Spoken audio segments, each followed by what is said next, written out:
firing on her mage belt, Mayu casts a fire magic on the attackers, charring them in the process. As the attackers run for their lives, a spider-like creature, most likely associated with the attackers. Spider! Oh boy! Who are you? Samus calls out the creature. The spider alien introduced himself. My name is Rex Spider, and I am a Tsuchigumo, and we are the Space Demon Clan Kamui tribe. We are a tribe of nomadic alien demons with the intent of conquering planets. What? Is What? that an OC No. thing? What is...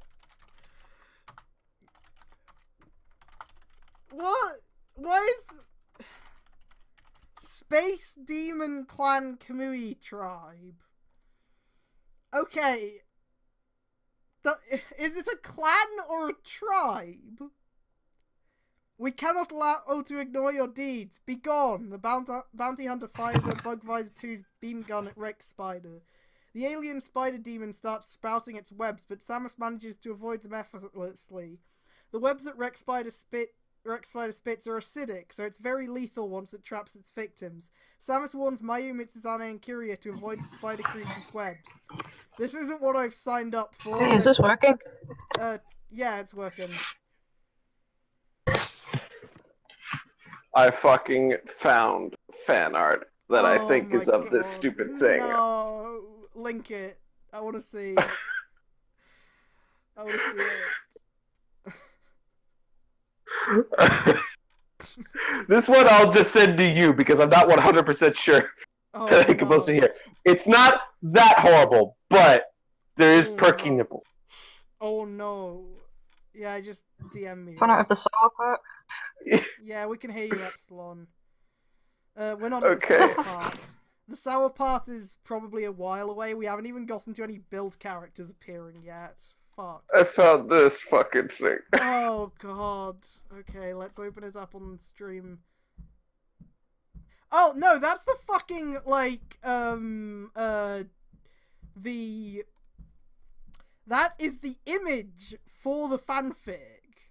Oh, is it now? Yeah, it's literally on the page. Oh no!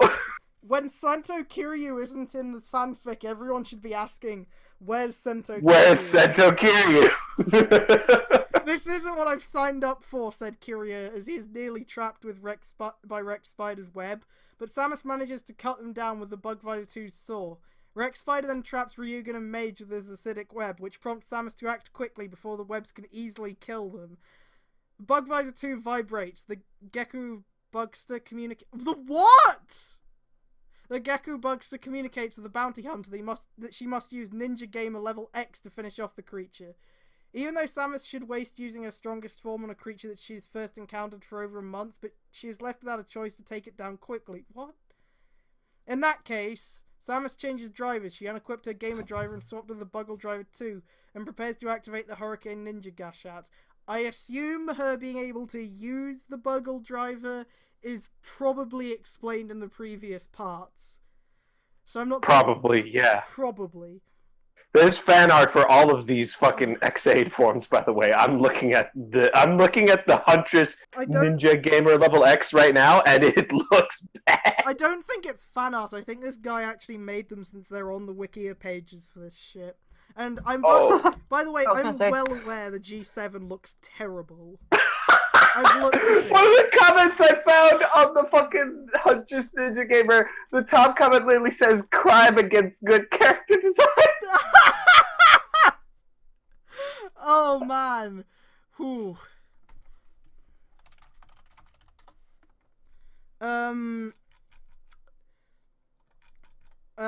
Fuck. In that case, yeah, whatever. And prepares to activate the Hurricane Ninja Gashat. Engage X power. I'm fucking not reading that out. A ninja, Rex Spider looked in utter disbelief after seeing Huntress transforming from an Action Gamer level 2 to a Kanuchi-themed Ninja Gamer level X. Then she proceeds to press both A and B buttons of her Buggle Driver 2, triggering the pause mechanism? Huh? Why did she... Huh? I have a Ninja Steel flashback here. You can't... But why can it pause? Why does she have the pose? The flow of time is stopped and everyone in the field except Samus herself are immobilized by the time freeze. The acidic webs are rendered useless as long as time stands still. Through her weapon select ability, Samus summoned the Gashikon Sword and Gashikon Breaker, the signature weapons of Kamen Rider Brave and X8 respectively. With the Gashikon Sword, Huntress level X toggles its weapon to its ice mode to freeze the acidic webs, before using the Gashikon Breaker and Hammer mode to break the frozen webs. Couldn't you have just cut them with the sword? Thus freeing Couldn't you just cut them with the Bugvisor? Mayu in the process. Huntress prepares to push the A and B buttons of her Buggle Driver 2 again to return the flow of time back to normal. Why don't you just kill the thing while it's paused? You don't have a time limit on your pause function, apparently, so why don't you just kill it while time is stopped? Oh my god. Both Mage and Ryugen quickly realize they're freed from Rex Spider's webs, assuming that Huntress used her level X form to stop time. What was Assuming. that? The spider alien demon exclaimed at what he just saw. I have an ability to pause time. Good thing I have it when it comes handy. Don't tell him! Huntress level X gives out a snarky remark. How is that snarky? Hey, that's cheating! Rex Spider attempts to charge and attack Huntress level X the moment the alien spider demon attempts to get close to his opponent. Alien spider demon is really clunky way of referring to it. This guy Pick one word. This guy says that it has the audacity to say that because there's a fucking ability that resembles, super speed or time slow in Metroid Samus Returns. He's like, that's how he retroactively justifies it. Oh my god. The flow of time is once again stopped, and everyone around Huntress level X are immobilized, friend and foe alike. Samus takes the opportunity to send Rex Spider flying by doing a counterclockwise roundhouse kick on the alien spider demon. After the flow of time... Or Oh god, that looks fucking terrible. counterclockwise kick. Yeah. Or, Critical Crusade for those of us. I'm surprised he didn't mention that. Oh, I'm sure he's going to mention it in the notes. Don't worry. After the flow of time was returned back to normal, Rex Spider sent flying, courtesy of the brunt of Huntress level X's kick. The alien spider demon shouts, "I'll be back!" as he is sent flying into the sky, complete with a twinkle. Oh, fuck off. What is this, Smash Brothers? With the enemy attack finally averted, the riders cancel their transformation. Curiously enough, Goro asks the four space explorers if they are Kamen Riders. Are you people alright? The Zetatech CEO with a huge dick spoke to the space explorers. You guys did a good job numbering those alien bastards. To which Sam... I really wanted it to actually say with a huge dick, and that wasn't just you ad-libbing. Sorry. To which Samus replies, This is not the first time we've fought aliens trying to invade the Earth, bringing up that the Kamui tribe, being demons from outer space, are an utterly different story. What about you? You're trying to play hero while these demons started ransacking the expo? Don't worry, I can hold off anyone even if I get knocked out. What? I can hold off anyone even if I get knocked out? You were not in that fight at all! Goro replied, I can hold anyone. My name is Izumi Goro, the CEO of Zeta Technologies, and you? Samus Aran, the bounty huntress, answered. Then the rest of the other three space explorers introduced themselves to the CEO, but I was too lazy to write that. The CEO learns that they're Kamen Riders, though he has knowledge about the existence of Kamen Riders. Goro recognized both the Rider Gashatsu from Genmu Corporation, a company that was defunct months ago after the incident regarding Kamen Rider Chronicle ended in Dan Masamune's demise.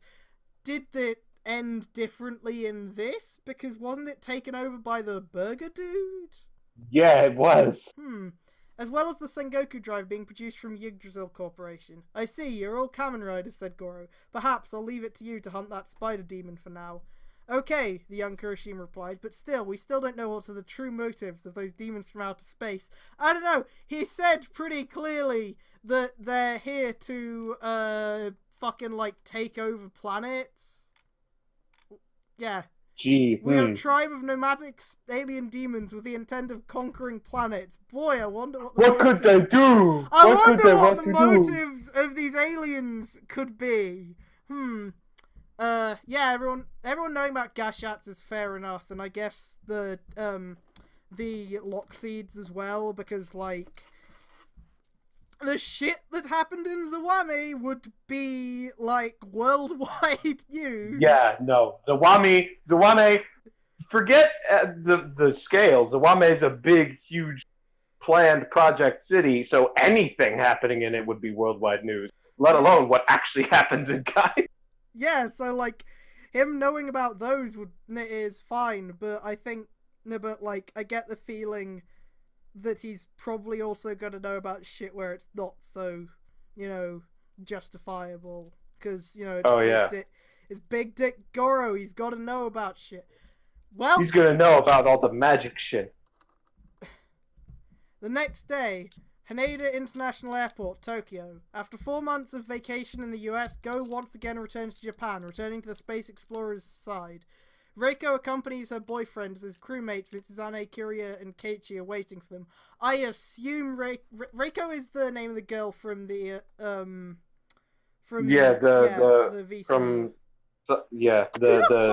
girl who got arrested in the show and then then go. Who Yeah. is Keiichi? Who? Keiichi. Oh, I don't fucking know. That doesn't sound familiar. I don't fucking know. Yo, how's New York? Keiichi asked. As awesome as it gets, Go replied. Did you guys run into some demons from outer space last night? Did you? That is the greatest sentence. Did you guys run into some demons from outer space last night? Oh, yeah. Oh my god, fuck this. Am I a sorcerer now? This is fucking that is a fucking Omicron tier sentence. Ooh. Inamori-kun, who? Just PM'd from my Facebook before we boarded the plane. Everyone moved on and carried Go's bags and box containing souvenirs into Keiichi's Hummer H2. You have to know what kind of car it is! You have to know it's a Hummer H2! Huh? That's relevant to the story. Before everyone... You know, this guy browses TV tropes every day. You'd think he'd fucking know about Chekhov's gun and making things only pointed out when they're relevant. Or going to be relevant. Before everyone boarded in the car, Keiichi takes the driver's seat as he sets his Hummer into first gear and drove off the airport. Yeah, they called themselves the Kamui tribe. Mitsuzane brought up the name of the attackers in the Zeta Tech Expo. They're way too different than the Black Cross Armada, as if they're nomadic. Didn't the spider literally say they were nomadic? Keiichi changes the topic regarding about he saw the other day. Guys, I've got the most bizarre story that will blow your minds, the singer said. The other day, I just 2 chicks in ninja costumes fall over the sky coming from a wormhole or whatever it is. Chicks in ninja costumes? Kiria laughed his head off and even dismissed Keiichi's story to be a superstition. Seriously, man, were you just hallucinating or watching too much hentai? What? Huh? Okay. You gotta believe me, guys. This is all too real, Keiichi insisted. I just saw it in the outskirts of town. One of them has huge tits. She's wearing some kind of skin-tight spandex to the point her nipples are visible. Is that... Oh, no. Is that accurate? Don't get hentai hallucinations. Is that accurate to Soul Calibur? Alright. Here's the thing. In the art, sometimes. In gameplay, never. Okay. Man, I want to see that. Go is more willing to see that. No! Okay. No. Mitsuzane gives a disapproving gesture. You already got a girlfriend. Let's just leave this to Karasuma-kun and Kiria-san. Hey, Michi, why are you shaming people for being thirsty, you bitch? Why? You almost fucking murdered people over your thirst, Michi. Fuck off. Hey, Kirishima. And then I think that this... I saw another thing this guy wrote that apparently... He wrote a story about Michi becoming an alcoholic after Kamen. He did. There's 3 parts to it or something. Hey, Kurishima, you really curious about this? Well, both Keiichi and Kiria teased Mitsuzane into provoking his lecherous side. Okay, I seriously need to look up who the fuck Keiichi is. I'm sorry. Give me a fucking second. Eiichiro? No. Oh my god. No, but I'm picturing him anyway. No, he's an original character. Okay. Oh, he fucking... Michi is his manager. And... Keiichi is a singer who... I'm going to read out his summary on the Kamen Rider fanfiction wiki. Keiichi is a singer who rose to fame before slowly having a fallout on his career. After falling into depression, he became an alcoholic, to the point he is implied to be arrested for driving under the influence, facing several problems that he could not able to do so and lost his sense of purpose. That is, until Michi saves him from falling to his death. After being saved by Michi twice, once from a suicide attempt and second being from game illness, Keiichi manages to successfully resurrect his career and make successful comebacks, regaining fame and adoration from his fans. Oh my god. Wait, so did you say this guy had game disease? Yes! And Michi saved him. Yes! Okay. I thought the whole thing was that only the Doctor Riders could do it. Unless No. it's one of those bullshit contrivances that any rider can do it as long as they can kill the monster. I don't fucking know, whatever. Put him up, got in it than this guy. I'll believe Toei doing that. I expect a fanfiction writer to be better about that. Yeah, I don't know, maybe Michi has a fucking gamer driver, who gives a shit? Tempting fate. After taking Go and Reiko to Shoya City, of course, the couple rented an apartment just north of the Space Explorer's new command center. Reiko stayed in the apartment while Go joins with Keiichi, Kiryu, and Mitsuzane to find what the latter was talking about. What? Hang on, so this is 2017? Yes. Right? Yeah. So this should technically only be like months after Go and Reiko, months, maybe even weeks after Go and Reiko start dating. Because doesn't Unless Hart they, and Mach take... unless they started dating differently in this fanfic, I don't fucking know. Oh god, I hope not. I hope that this guy had the forethought to remember that Mach and Hart takes place 2 years after Drive, which would put it in the middle of XA. They drove into the outskirts of town north from the Shoya Buddhist temple. They stopped into the nearby forest, Keiichi leading the 3 space explorers, Mitsuzane, Kiryu, and Great, Go. is it ghost time? I don't know. As the singer led them into where he found the 2 mysterious ninja that just fell from the sky days ago. Once Keiichi and the 3 space explorers made it, they spot 2 women in their ninja outfits. The one on the right has a strawberry blonde hair with a weird ponytail that looks just like a 9-tailed fox. Does it? And the other one on the left is a woman, despite in her 40s, looks very young, beautiful, and well endowed. I wonder if this guy wants to fuck Taki. The obvious distinction about that woman is her skin-tight outfit, to the point her nipples are very visible. Do we need to keep emphasizing that her nipples are visible? Yes. I mean, yeah. How else are you gonna know it's skin tight? Do we really need to emphasize that the nipples are visible? Oh my god. Oh my god. Oh my god, Mitsuzane whispered as he, Go, and Kiryu left speechless at the sight of the black-haired woman with her huge assets and her nipples being very visible behind the outfit. Huge! Is it? Oh my god. You use the huge assets, you only say if you aren't immediately just going to straight up talk about the boobs right afterwards. As if her body is painted and walks around naked, Go tries to hold off his laughter since the 2 ninjas that Keiichi mentioned as it fall from the sky are seemingly unconscious! They're unconscious! You can't be staring at her boobs when she's out cold! If it is this guy's DeviantArt, then holy fuck, this guy Whoa! Okay! What? Right. What did you find? Nothing, I just saw... No! What did you Not something you can show on stream, that's for sure. I want to see anyway. I'll open it up in the browser that's not being shown on stream. Okay! Alright. Oh boy. Oh. I have to know if it made you... Oh. Oh no. Okay. Oh. Alright, don't open this up on stream. I'm not gonna open it up on stream. I don't want to get banned from Twitch. Oh. Oh no. Yeah, well that's him, and... Oh, I see what you're talking about. Oh no. Yeah. Oof. His DeviantArt name is Imperial Draymond DR Mode. Oof. Oh no. Oh.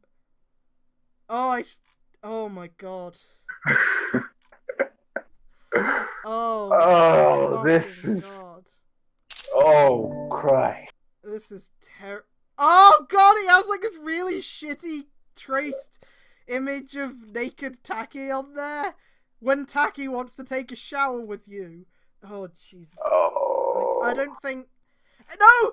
He has multiple pictures using the same fucking image of her naked!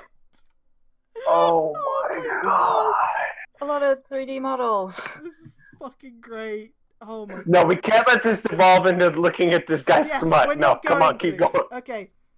Curiously, the men try something to wake them up, but Kiryu has one trick up on his sleeve. He gets close to Mitsuzane's ears. Hey, Kirishima, and he whispers something on his ear. Whatever Kiryu whispered to Mitsuzane, he's like daring the young Kirishima to grope the black-haired creature's breast! She's unconscious! No, also, Kiryu is like... would Kiryu seriously suggest doing that? A lot of people think Kiryu would seriously suggest doing that, apparently. As I've seen. I don't feel like he would. Like, Kiryu's kind of a shady dude, but he's not like that. He's a shady dude, but he wouldn't go, hey, grab her tits!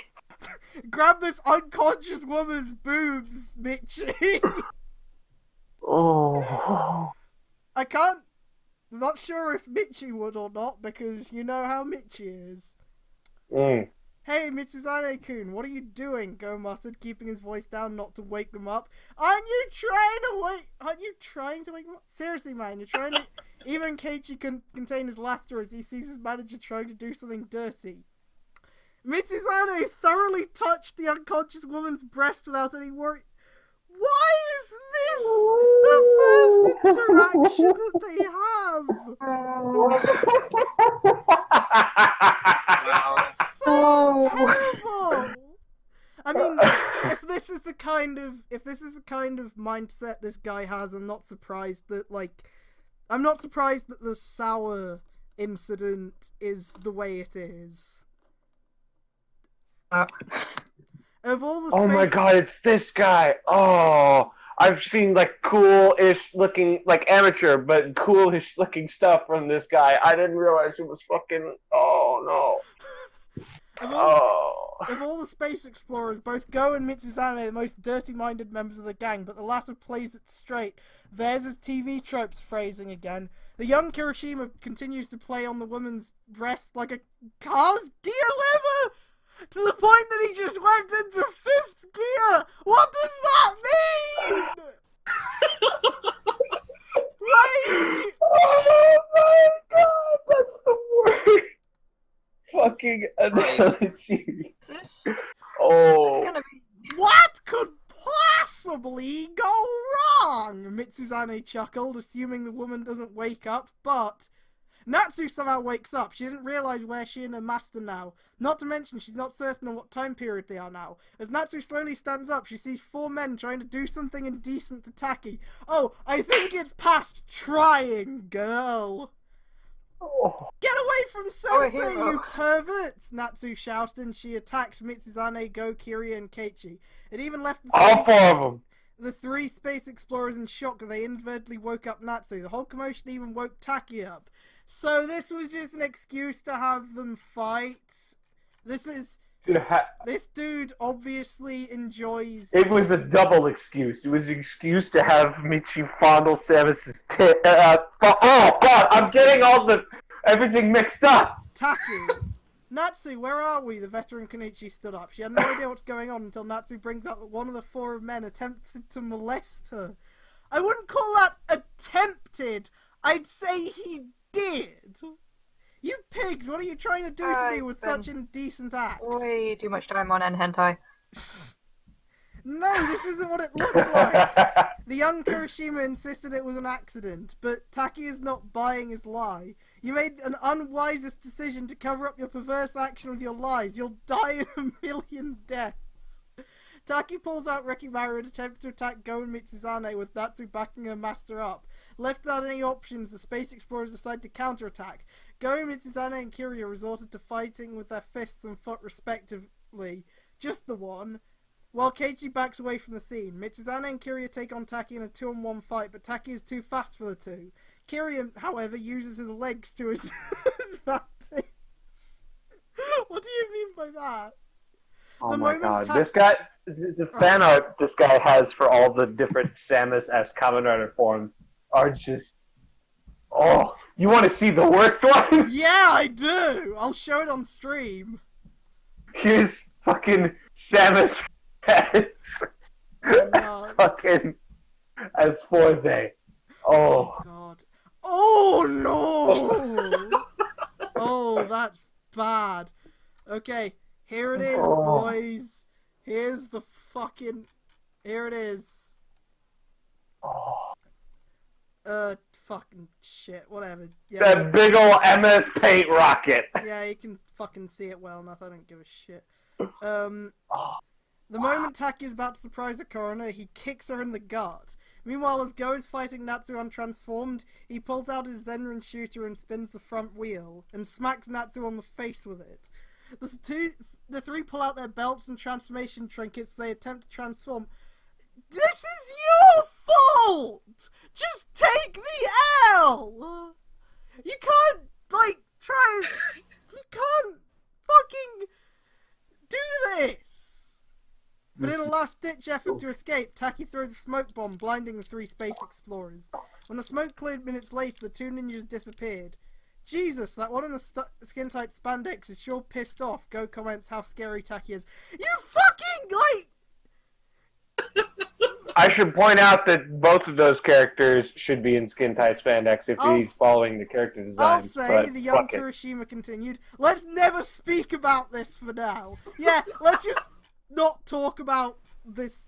Let's not talk about Let's not talk about Michi's fucking trying to get his dick wet. Let's not talk about Michi molesting a woman in her sleep. In the woods. Molesting a 400-year-old woman in her sleep. With the three space Most in character he has been.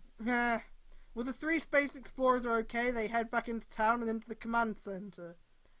Where are we? After escaping from the three men attempting to do something to Taki, come on, don't try to be all sly about it, dude. She and Natsu stumble into Shoya City. All they can see right now are full of modern buildings, automobiles, and many futuristic things about the place. Natsu, where are we? Taki began to look around, seeing many cars driving around the street and unfamiliar music playing all over the place. I still don't know what this place is too, Sensei. Even Natsu was clueless of everything she saw. I know, I'll go ask townspeople. Huh? What is unfamiliar music? Is that like straight out of Compton? Like what? This master world builder needs to do a little more. Oh, At this point, I'm disappointed that he's trying to curb his fucking obsessions with Tom Clancy detail. Sota, you missed Kiria getting Michi to like grope Taki while she was unconscious. Yeah, that happened. Yeah, it really happened, and it wasn't great. Yeah, it was bad. I swear to God, we are all fucking Makoto. Dive too deep now. Yeah. The young Kanuchi roamed around the sidewalk to find some information. When she runs into a nearby townspeople, she asked, "Hey, mister, what is this place?" The man replied, "This is Shuya City. This is a paradise of luxury. And you, young lady, where are you from?" "From the Fuma Ninja Clan." "Fuma Ninja Clan?" The man laughed as if Natsu was jesting. "What's this, the Sengoku period?"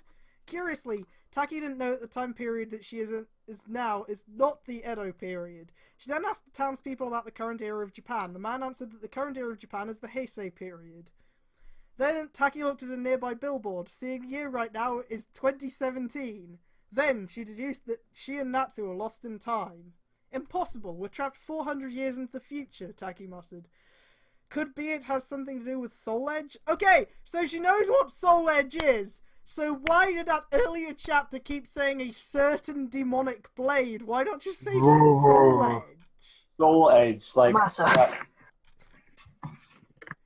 Like, oh my God. Why? No, it's likely Soul Edge no longer exists here. So that means the veteran deduced that the wormhole that she and her students stumbled into eventually sent them 400 years into the present day. Since today is the Heisei period, technology is becoming a greater influence to the world.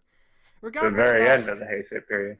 Both Taki and Natsu explored the town to look for information. Even the denizens of Shuya City tend to stare at Taki because of her outfit, since it's very revealing. It could draw unnecessary attention. Stop talking about her nipples being visible, please. Meanwhile, as a You nearby... must know about the nipples. Meanwhile, as a nearby restaurant, Goro finished his lunch. Big Dick Goro! And later leaves as he pulls out the keys of his 2015 Nissan GTR. You have to know what his car is! Oh, Its colour is a matte brother. jet black. As Goro arrives at the spot where he parked his Nissan GTR, I have to specify what it is every time! I can't just call it a car. He suddenly encounters two women wearing ninja costumes. Taki, in the other hand, paused at the moment, locking eyes with Goro. She somehow recognizes the resemblance of a person she once knew. Reiji, Oh my god. is that you? I knew- Taki mistakenly calls Goro with the wrong name. Huh? Goro replied, "You've got the wrong guy, ma'am." Hang on. Huh? Soul Calibur. Oh my god.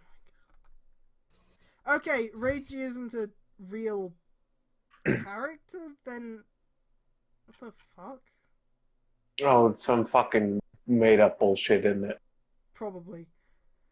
And he answered politely. Seems Goro does have some gentleman-like manners, especially the fact that he's a CEO of a multinational company. Sorry, I must have been daydreaming, the veteran Kenichi said. By the way, do you know what year today is now? It's 2017. Are you time travelers? Goro asked the two shinobi. Are you? Oh my god! Are you time travelers? Screen cap that. Excuse me, sir. Are you a time traveler? But the term time travel is still foreign to Taki's vocabulary. Sorry, I've got to go right now. I still have a lot of work to do. So, how did she... I think time travel is pretty easy to understand as, like, a term. I think Travel I think through it's pretty time. obvious what it fucking means. Goro opened his car and goes on board. He starts the GTR as its engines roar. The Zeta Tech CEO drove away. I've never seen him so sharply dressed, Taki said, referring to the modern clothing that Goro worn. Home from office. Later that afternoon, after another day at work, Goro returns to his mansion. Although he's the only resident to this luxurious house, he hires a housekeeper and maid, Kiriyama Kasumi, who happens to know Goro from his childhood. Kasumi appears to be close to the CEO. Welcome home, young master, says Kasumi. What a day, Goro replied. Kasumi-kun, have you prepared for dinner? Already did, sir, the maid smiled. That said, Goro decided to take a rest from another day at the office. But beneath his gentleman-like bravado he showed to the two Kenichi he encountered earlier, it seems there are some chains that have been binding in his heart lately. Loneliness was the only thing that's slowing him down. Ochua's nose. When Ryugen goes Kurumi arms in this chapter, he emulates Josuke from JoJo's Bizarre Adventure Part 4 along with the Dorarararara battle cry. The Space Demon Clan Kamui tribe is the new villainous group of this story. Unlike the Black Cross Armada, who intend to rule the galaxy with an iron fist, the Kamui tribe, being based on yokai in Japanese mythology. Oh boy, Ninja Steel time. Are you excited, Epsilon? Yeah. They're very But want in this. They're very similar to the Kiba Oni army from the Ninja. Yeah! And the Makamo from Kamen Rider Viki, since the Kamui tribe monsters are based on yokai, keeping the fact of Taki's presence. Rex Spider is based on Tsuchigoma, the dirt spider. The dirt spider? Okay. Episode 3, Crossing the Line Twice. He's just naming these after TV tropes. This motherfucker has a fucking made a little tribute thing. Oh god! This was his. This is another of his tributes to fucking to Chester Bennington. You want to see? I don't want to see. I don't. No. Oh no! James himself. Okay, since I promised that this story will retell the events of Amazon Season 2 and the Ghost Rebirth Spectre v Cinema, as of this we'll just have to wait. In fact, the Ghost Rebirth Spectre will be in the second arc, while the Amazon Season 2 retelling will be on the third arc. For now, the current and first arc focuses on Goro, then Taki and Natsu in terms of character development. For those who are wondering where is Asuna Poppy at the end of Volume 2, I reassure you guys that Asuna/Poppy is still alive, even though Dan succeeded in reviving his mother at the end. Okay. What? It is likely that Poppy chose to live on as a human and under a human guise of Asuna Karino. So far, she's one of the 3 bugsters that currently lives after the Kamen Rider Chronicle crisis, the others being... Fuck you, choose! What? Geku, so robots, and Parado. Gekitotsu. Oh my god, a Gekitotsu fucking bugster. Kuroto and Kiria are now returned to being normal humans, but their compatibility to transform is still intact. As such, Asuna returns in this chapter. After the time skip between Volume 2 and Volume 3, it's revealed that Samus has the maximum Mighty X Gashat with her. Where's Oh no! For the time being, I'll take a break for 2 days from writing Volume 3 and I'll publish Chapter 4 by Monday. Enjoy the rest of the weekend, guys. This guy fucking... He does what I can only assume is like brainstorming or like proof of concepting stuff with Saints Row 4's character creator, and he has what is clearly supposed to be Samus, Oh no. but she just looks like a fucking blow-up doll. Oh my god. Yeah. Oh no. Oh my god. Shades of Grey. In the Izumi mansion, Goro went inside of his room to change from his office work clothing to his casual clothes. The usual sweater vest and pants fitting for his lifestyle. Before This coming reminds me of fucking Half-Life, Full-Life Consequences. Before going out to his room, he feels an unusual pain in his abdomen. The scar. It burns. Goro still felt his scar burning inside of him. The same scar he got after that accident 21 years ago. So it wouldn't be an The scar! Oh no! Oh no! So it wouldn't be an unusual pain then. It would be pretty usual if the scar has been around for 21 years, huh?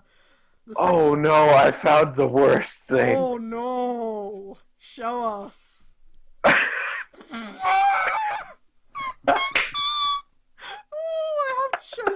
I have to show this on the stream. Oh my god. Oh. It's fucking the Admiral from Corruption.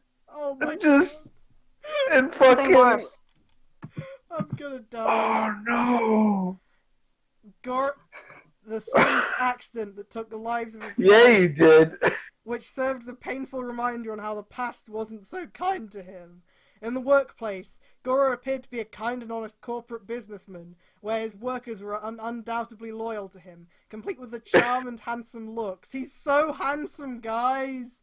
But underneath all And that, she's so charming. Oh. he appears to be an antisocial, jaded, and insecure man. The life of loneliness left him a big gaping hole in his heart to the point he could barely interact with people. Ever since he inherited his parents' fortune, despite his success and accolades he achieved for the past years, Goro was desperate and looking for a purpose in his life, aside from managing his industrial company. Oh, suck it up, bitch! You're as fucking rich as hell! You own a fucking company!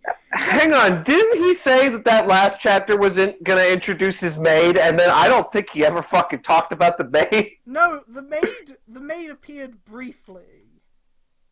Briefly. Yeah. Why introduce a character that's not going to be relevant in that chapter? Because fuck you.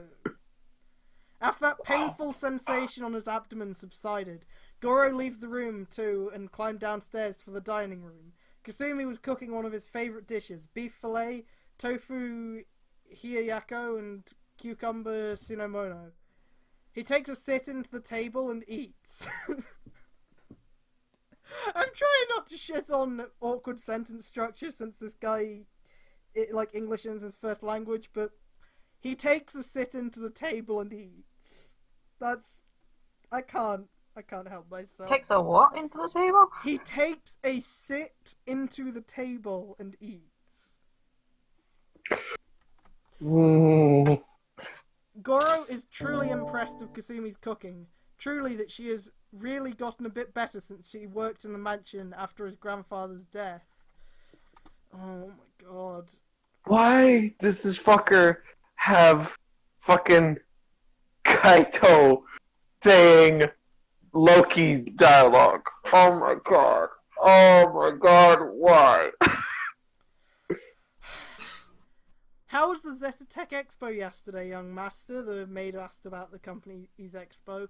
To which Goro replies, "It was great and all, until alien demons from outer space suddenly crashed the expo." Yeah, it was pretty good until those fucking demon aliens showed up. Oh boy! But some guys with an ability to transform into Kamen Riders showed up and taught those freaks a lesson. Are there any people hurt out there? No, not some Kamen Riders. Some guys with the ability to transform into Kamen Riders. Yeah. Yeah.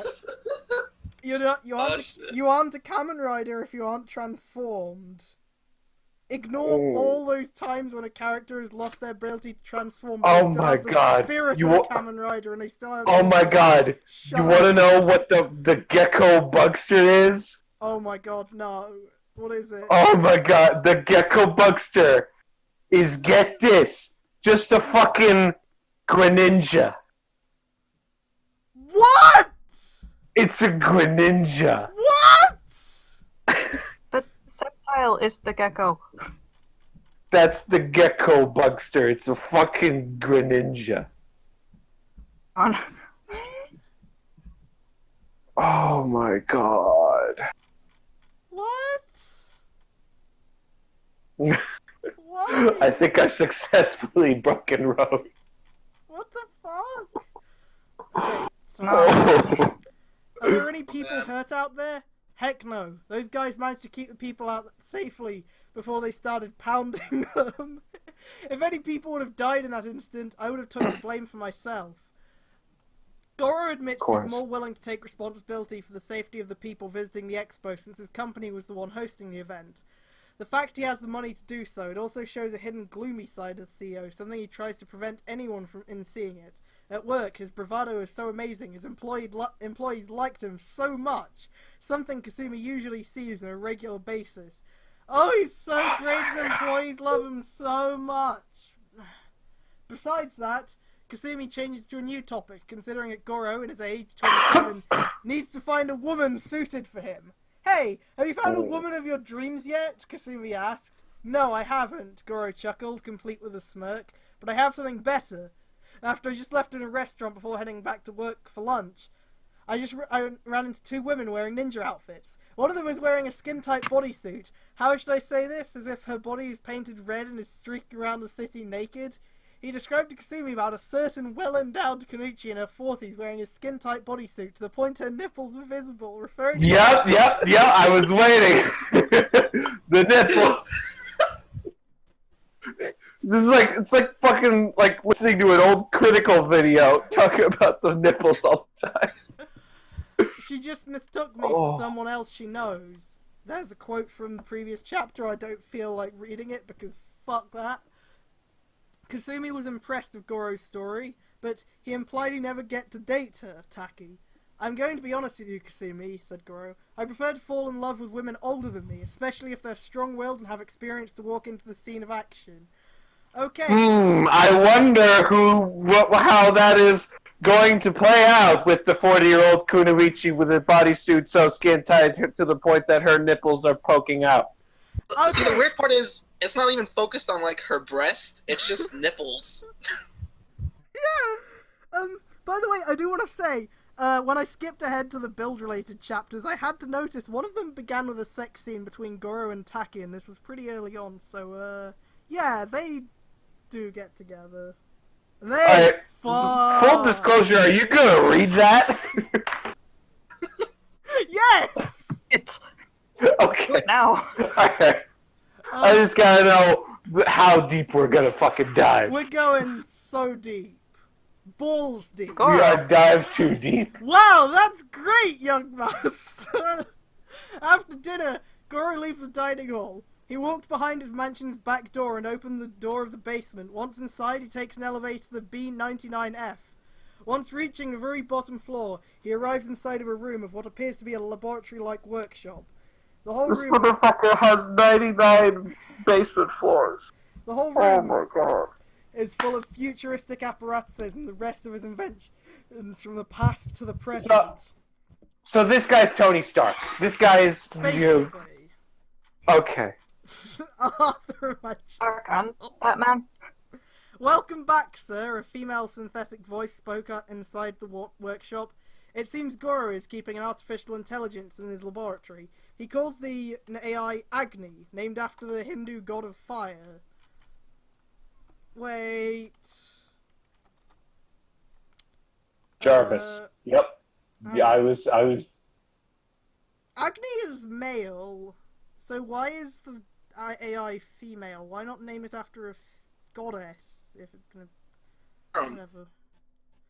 Hello, Cortana. Big Dick Goro crawling in my skin. These wounds they will not heal. Needs his harem. Hello, Agni. Cortana. Goro greeted back the AI. What happened in the expo, sir? Some alien demons trashed the expo last night. Alien demon. Yo. Yeah, you know, just how it is. Alien demons, whatever. Lady Luck appears to be on my side when Kamen Riders came to make the save. Goro begins to ready things up as he prepares to do some gadgetry creation, but he pulls a suitcase containing a battlesuit, a predecessor to the G7 series, a G6 cyber armor. But this armor is a prototype, yet designed for close-range combats, and have 2 high-frequency ninja blades for weapons. The G7 armor eventually gets a fucking build driver and a splash driver. I know. And it has fucking spider jelly. What are you going to do with that prototype G6 armor, sir? Agni asked her creator. You know that thing's one of the suits that was cancelled by development hell. Don't worry, I'll use this in case of emergency, Goro reassures to make sure he comes prepared in the midst if ever something within his company's assets are in danger, just to make sure I am really come prepared. Like the G7 battle armors, the G6 cyber armor is still one of the fruits of Goro's labour despite being a prototype, taking excessive pride in all of his creations to the point of textbook narcissism. So, he feels like his life is empty and he wants to find... But my shit is the best shit in the world, bar none. That's so brilliant. But he's also... I hate my life. I wish my parents were dead. But he's also so proud of all his creations that it can be described as narcissism. Oh my fucking god. It's almost like this person doesn't know characterization. Unlike the G7 armors, since it requires its G7 paralyzed to suit up, similar to a Kamen Rider transformation, the G6 cyber armor is concealed in the form of a briefcase. Once it's opened, it allows the user to take hold of it and the suit itself assembles around their body. Goro decides to bring Iron Man. Goro decides to bring the cyber armor with him. The fact it takes the form of a briefcase when unused, it is easy to equip at any times of dangerous situations. But despite being a flawed prototype, it still lacks the defenses of it like its successors. But Goro will get the use of it one day. One day. Fucking this guy, I don't know if this is gonna enter in the story at any point. I really hope it does, because it's so fucking dumb. This guy has Spectre Sharivan Damashi. Cross the line twice. Meanwhile, at the Space Explorer's new command center, the guys began bringing up to Samus about encountering 2 ninjas that fell in the sky the other day. Ninjas that fell from a wormhole? The bounty hunter raised a brow. That's strange, it sounds similar to the ones in the way how I ended up here. Although Samus finds this as a farce, but what's worse than a farce when she hears from Mitsuzane that when he does something indecent to the other shinobi in a skin-tight outfit. You really don't know how to keep your hand to yourself, didn't you? Samus chuckled. Since she obviously knows Mitsuzane can be perverted oftentimes, the only person Mitsuzane doesn't do anything indecent is Samus. Save for if she's in the mood for having sex! What?! Sure. So... Oh, here we go. Have Samus and Michi fucked? I don't know that, but I know that she was in a love triangle with Michi and his brother. Well, I mean, okay, Samus and Takatora doesn't bother me. Because Takatora Takatora's cool. Yeah, Takatora's cool. But Michi... Michi. Why? Because... Did I cross the line? Mitsuzane continued. To which Samus replied, "Yeah, you did, for about 1,000 times, but the way you played on that Kenichi's breast like a gear stick and you went 6th gear, didn't you go, was it 5th gear last time we heard about Yeah! Remember your own fucking analogies, bitch! this? Shows you're taking this to whole new levels of farce."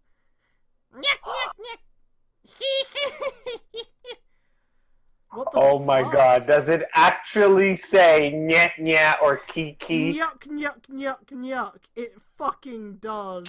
I'm sorry. Oh my god. It really does.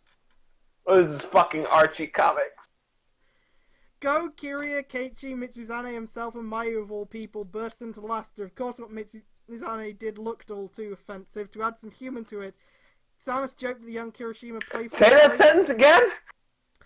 Go, Kiria, Keiichi, Mitsuzane himself, and Mayu of all people burst into laughter. Of course, what Mitsuzane did looked all too offensive. To add some humour to it, Samus joking that the young Kirishima playfully groping on Taki's breast as if it was a transmission gear stick shows that Mitsuzane did cross the line more than once. But the whole laughter is interrupted at the sound of the doorbell. The CCTV from the outside sees Hojo Emu and Karino Asuna ringing the doorbell. Oh, so Emu's here now. Great! I can't wait for him to be written poorly as well. I can't wait for him to be written poorly and sound like a fucking wimpy bitch. So basically Takeru instead. Because Emu ain't a fucking wimpy bitch. He fucking murdered Parrot that one time. I fucking love Angry Parado, and I can't wait to see how this guy fucking ruins. Angry Emu, you mean? Angry Emu, yes, thank you. Oh god, there's so many characters, I'm getting it all mixed up. Emu is basically like, were it not for the Hippocratic Oath, I would have killed you by now. Yes. Kiria answered and opens the door for his fellow CR personnel. It's been a long while. Asuna had been working in Seto University Hospital as a nurse, no longer assuming her identity as Poppy Pipapo. Poppy Pipapo, yeah. Poppy Pipapo for the past several months. Poppy Pipapo. Asuna reveals, even though Kuroto succeeded in reviving his mother, that the Game Master asked her, as Poppy, to live on as a normal human. That was the last thing Kuroto said to her before travelling overseas with his mother, while working as an independent game developer following Genri Corporation shut down after Dan Masamune's so he's not dead like he deserves. No, he's alive and he's human. And he's with his mommy. Yeah. So, Poppy's entire life, she's a bugster, but now she's a human? Now she's just a human. Now she's just Asuna. And Asuna's probably with Emu, isn't she? Probably. You guys saw... You guys saw two ninjas falling from the sky. Emu learns what the team were discussing. Yeah, but for now, we need to determine them if they're friend or foe. Samus decides to seek after the two Kenichi. Michizane also reveals that he plans to track her on one of the ninjas, in this case Natsu, by referring to her as the ninja with the stupid hair. So it is likely easy to track down the two ninjas with little to no effort. Okay, I actually need to BRB, like get a drink and stuff. I'm gonna just fucking play Tribute to Gas on stream again. Oh my god. Oh my god. So, all I'll of put this. Up my BRB screen. That's okay. There we go. Oh my god.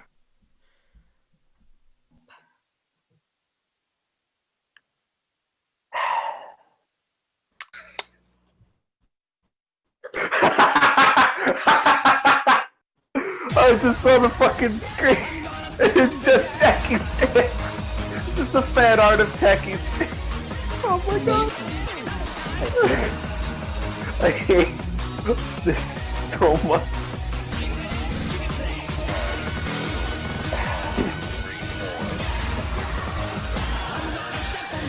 so much work for this shitty product. I can't even hate it. So much time and energy went into this. Effort went into this.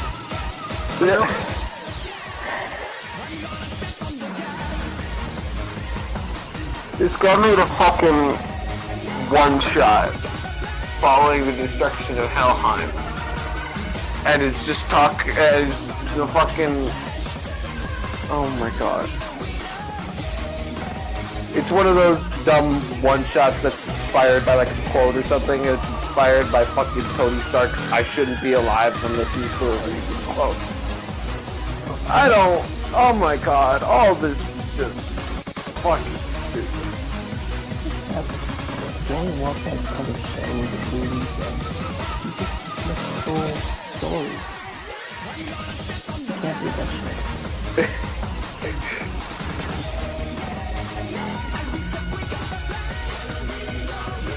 Oh my god. Oh my god. Samus has a fucking sunglass slasher called the Visor Slasher. How does it work? It's just the sunglass slasher, except instead of having big dumb sunglasses on it, it has big dumb Samus various suit visor on it.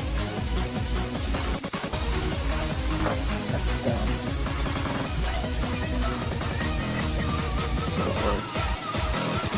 Oh my god, Michi, why? Why put all the focus on Michi? Look man, Mickey changed when he went to space.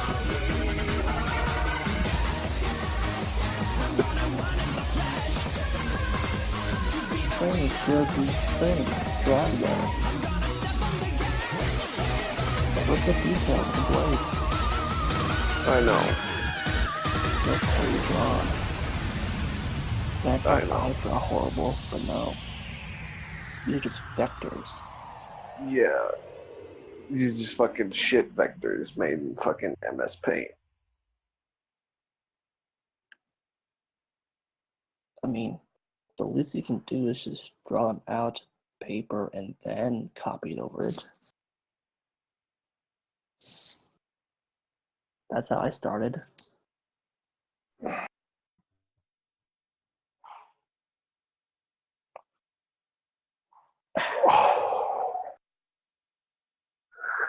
Not even a quote from anything real or official. This is a fucking quote from a death battle. Oh my god. Fucking So, death battle quote. with that face that shows the emotion of pride, ego, just a blank stare. Samus isn't even fucking human. Not totally anymore, no. She's fucking spliced with Chozo DNA. Exactly. Oh my god. How does that make sense? Why would Lex Luthor say that?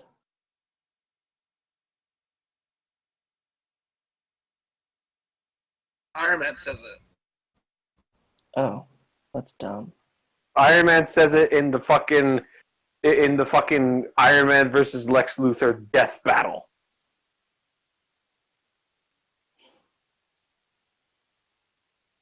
So it's not even official.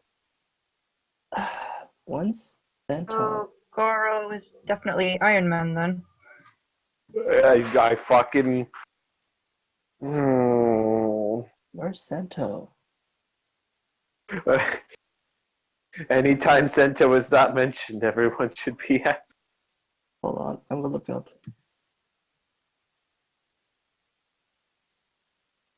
It's called Sento. Generations. Goro. Jesus Christ. Okay.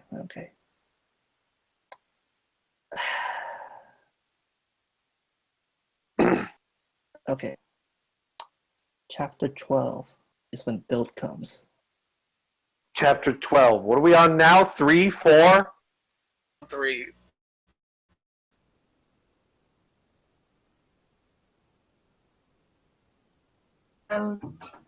Oh, okay, yep.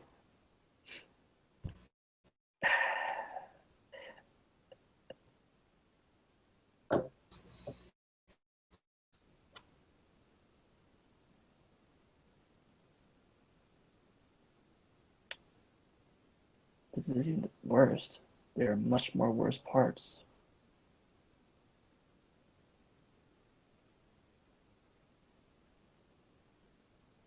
What's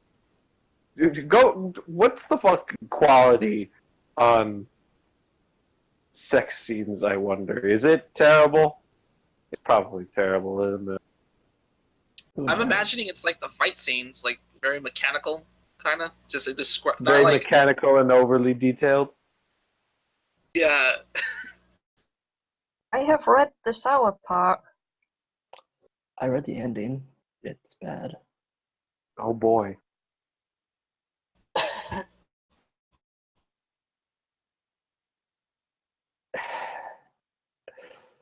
Oh, great.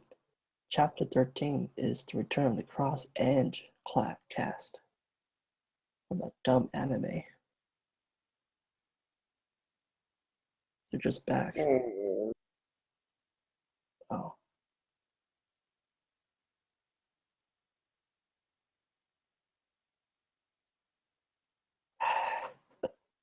This is a bad fanfic.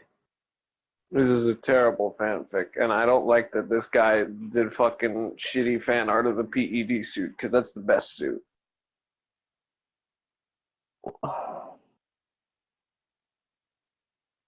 Oh boy. Can't believe Big Dick Girl fucks Taki.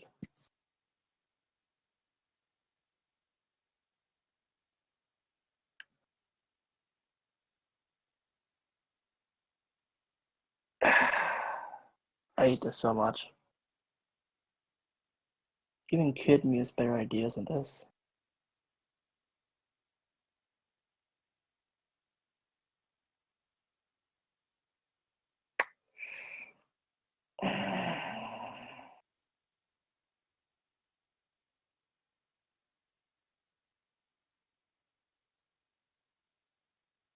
I'm not okay with any of this. When's Goro showing up in Viper? Shut the fuck up!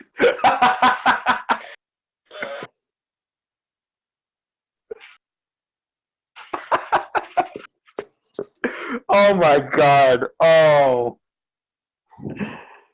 I would at least have the decency to ask this guy's permission, but considering what I would do with his character, he'd probably say no.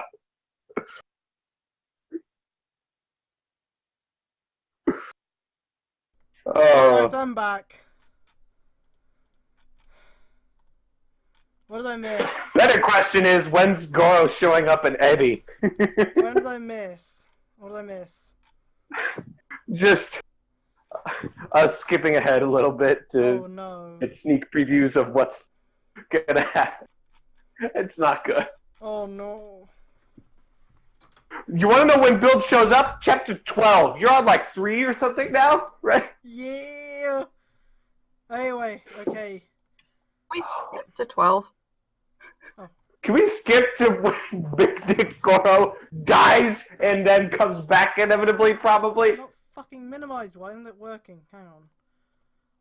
Fucking thing. I bet you he's gonna like die and then come back, and like his scar's gonna be gone when he comes back or shit like that. Oh, he's totally. Because I don't think this guy's gonna figure out any way to make his character look not invincible other than to kill him. Oh god, hang on. Holy shit. Need to fucking sort this out. Hang on.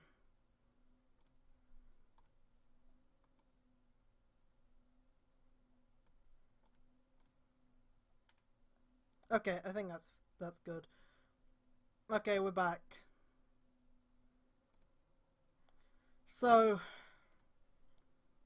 well, after we left off, it was the thing about him leaving a tracker on Natsu. So yeah, now on to no trespassing. Next day, in Zestech's main building inside the CEO's office, while Goro is conducting up some schedule for a meeting with the security staff. Yeah, more Big Dick Goro, great. Mm. A security guard enters the office and informs the CEO about two females standing on top of the building. Sir, two suspicious individuals are on the rooftops, said the guard. I'll deal with this, Goro replied as he grabs the briefcase containing G6 cyber armor, sensing the possible presence of those alien demons that attacked the expo the other day.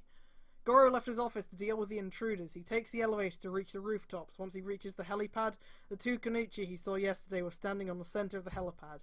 It's you guys again, said Goro upon seeing Taki and Natsu again. Seriously, what's with this place? Natsu interrupted. It's full of buildings, cars, and all full of lights. But Taki decides to ask Goro politely, tell me something about what you said earlier. Are you sure that we are truly lost in time? I told you before, this year is 2017. Where are you two from? Before Taki can continue asking questions, they are interrupted by what appears to be enemy fire. Coming from Kamen Rider Huntress, Action Gamer Level 2, holding her Gashicon Bug Visor 2 on her right hand. You made a mistake in attacking my friend, said the orange-coloured Kamen Rider. Samus, do you not think maybe your friends were in the wrong here? Samus! Like, Michi... Oh my god. Michi was totally in the wrong there. Shouldn't you... Here's the excuse for the Shouldn't... two chicks with big tits to fight. Shouldn't your priority here be to apologize to them and make sure that you can, like, talk to them? Hey, stop it! Goro interrupts, trying to shield Taki and Natsu from the Kamen Rider. Move aside, you eyesore! Huntress shoves him away as she switches her Bug Visor 2 to its chainsaw mode. Who are you? Taki asked. I'm the one who will send you to your graves. Samus! Don't you think you should be prioritizing talking to them? Nah, fuck it. They beat the shit out of her friends for, reasons that aren't important.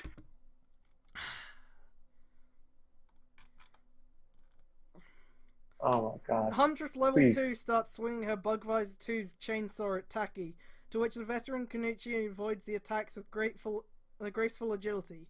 Natsu attempts to attack Huntress level 2 from behind. Huntress shoots Natsu down by switching back her Bug Visor 2 in beam gun mode. The two ninjas are forced to flee from the rooftop building. Goro wasn't pleased of what Samus did. Are you nuts? The CEO exclaimed. Those two didn't lay a finger on me, and why did you attack them? Samus wasted no time in making a reply as she decides to chase Taki and Natsu all the way into the city. She's already alerted her fellow space explorers, Emu and Asuna, that she's on the two ninjas' tails. Why is she trying to kill them, though? There's no reason. This is fucking stupid. Hey, they should be lying unconscious in the woods for Michi to... They should just accept that Michi groped them and be fine with it, obviously. It's so irrational.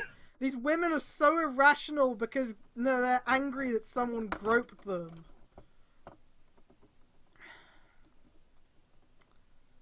They're angry that they were thrown out of time and were all groped and shit. Whoa. Huntress Ninja Fucking Gamer unreasonable. Huntress Ninja Gamer Level X versus Taki. Oh, I get it. It was an excuse to have the ninja form fight the ninja. Elsewhere in a forest on the outskirts of town, Taki and Natsu flee from their attacker. What was that, Sensei? Natsu had no idea what had just attacked her and her master. A guy just appeared with a chainsaw? I have no idea. In fact, I still don't know anything about this era than you are. I still... Hang on. What? We all know what the Bug Visor looks like. Just because it has a chainsaw mode doesn't mean that anyone would recognize it as a chainsaw. Also, was that Natsu who said it was a chainsaw? Yeah. How the fuck do these 15th, 16th century ninjas know what the fuck a chainsaw is? Number one. And number two, back to my last point, how do they recognize the Bug Visor as a chainsaw? I have no idea. In fact, I still don't know about this era than you are, Natsu. Taki is still confused by the era that she and her student are in right now. You know what? Sometimes the repetition thing can help, because sometimes it's worded so poorly I have no idea what the fuck he's talking about the first time. So he reminds you. Since this is the Heisei era, Japan has already evolved thanks to the influence of technology and the evolution of structure and economy. Just before the Sure. master and student ninja can head back to town, they're cornered by the space explorers, composed of Kiria, Go, Mitsuzane, and Mayu, along with Hojo Emu and Kurino Asuna. Wait, they're ninjas? The intern asked. How did they end up here? Asuna added. Moments later, Huntress Level 2 shows up. Taki turns her attention Wait. to the orange Kamen Rider. Is Emu still an intern? Apparently. Okay. Shut up. You again? Haven't you had enough? The veteran shinobi puts her demon mask and assumes her stance as she holds Rekimaru. Huntress unequips her gamer driver and equips the Bug Visor 2 into the Buggle Driver 2 and pulls out the Hurricane Ninja Gashat and inserts it into the Buggle Driver 2 and immediately presses the red button. She transforms from Huntress Action Gamer Level 2 to Ninja Gamer Level X to combat Taki. Taki, on the other hand, has a disapproval for the form. Apparently there's music I have to play here, so I'm going to play it. I'm sorry.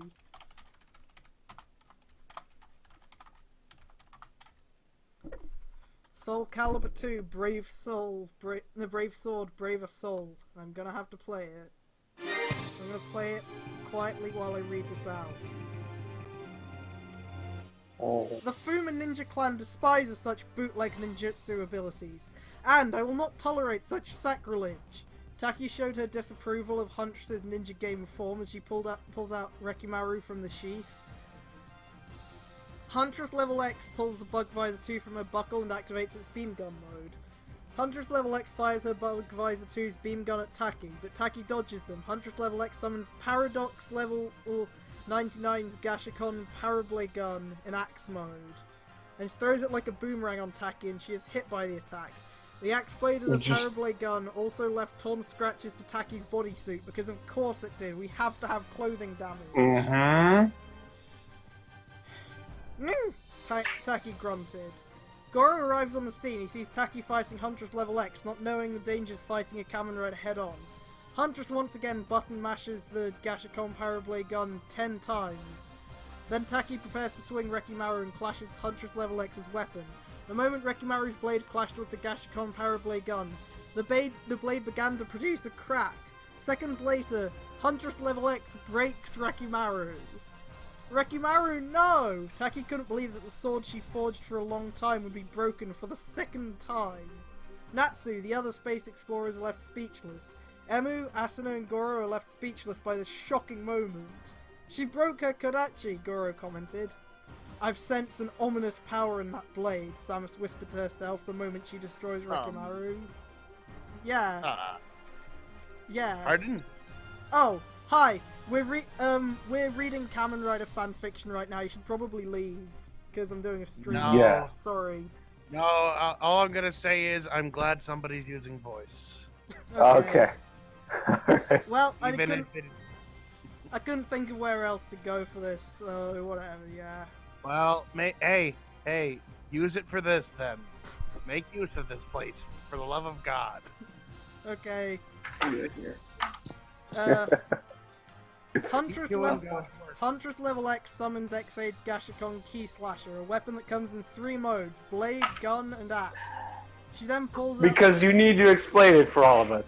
Yes. We don't all watch the show too. She then pulls out the Maximum Mighty X Gashat, don't need to explain what that is though, and inserts it on the Key Slasher.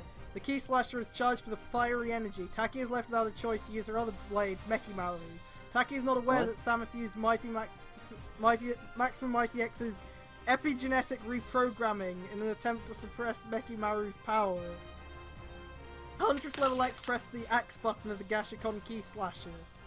Taki defends herself by using Mekimaru. Huntress Level X swings the Key Slasher. The axe blade collides with Mekimaru's blade.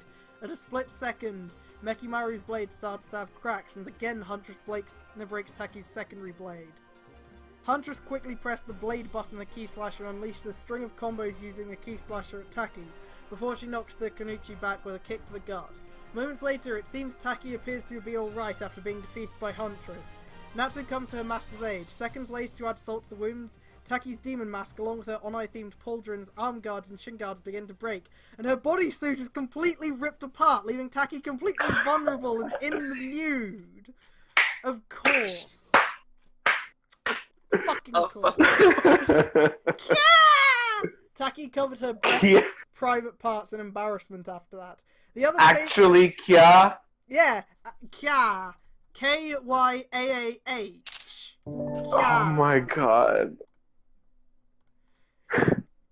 The other space explorer's eyes were widened in disbelief, including Emu of all people. What do you mean, including Emu of all people? What do you mean? Suddenly, Mitsuzune started to burst into laughter. Why is it always Mitsuzune? Why can't you just call him Michi? Come on.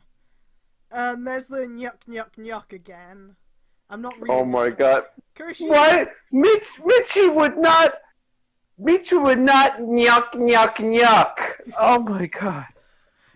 Kurishima-kun, what are you laughing at? Mayu tries to snap the young Kurishima from laughing, but he continued to laugh so loudly until Go and Kiria started laughing as well when the latter started to chuckle. Perhaps the reason they burst into laughter is how did Samus defeated Taki by destroying her clothes.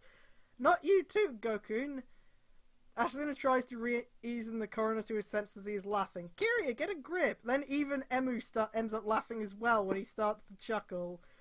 I'm not reading these laughs out, it's terrible. Not Emu Oh too! my god. Asuna exclaimed as all the men except for Goro they continued laughing uncontrollably.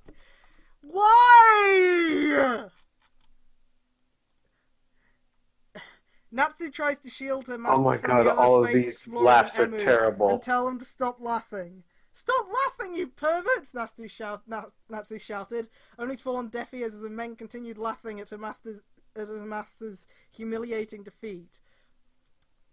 Goro grabs the laughing Emu by the collar. Hey! Knock it off! A woman who is defeated by wardrobe malfunction is not funny! Hey, get a hold of yourself! Goro respects women!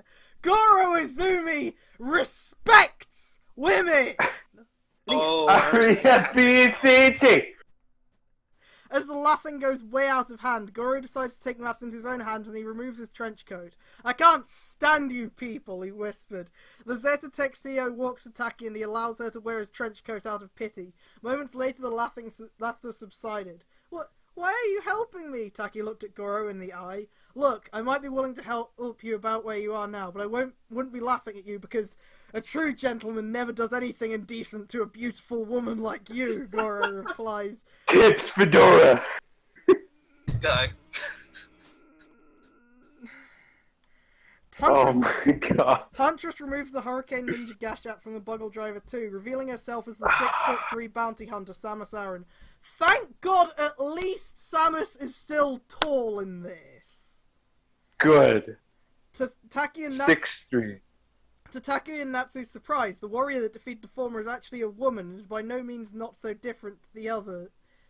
You're actually a woman! Taki is dumbfounded. I always get the same reaction, Samus replies with a chuckle, her only reaction whenever she is mistaken for a man. Author's note 2. The G6 Cyber Armor's form being a suitcase. Oh, that was it? Yeah.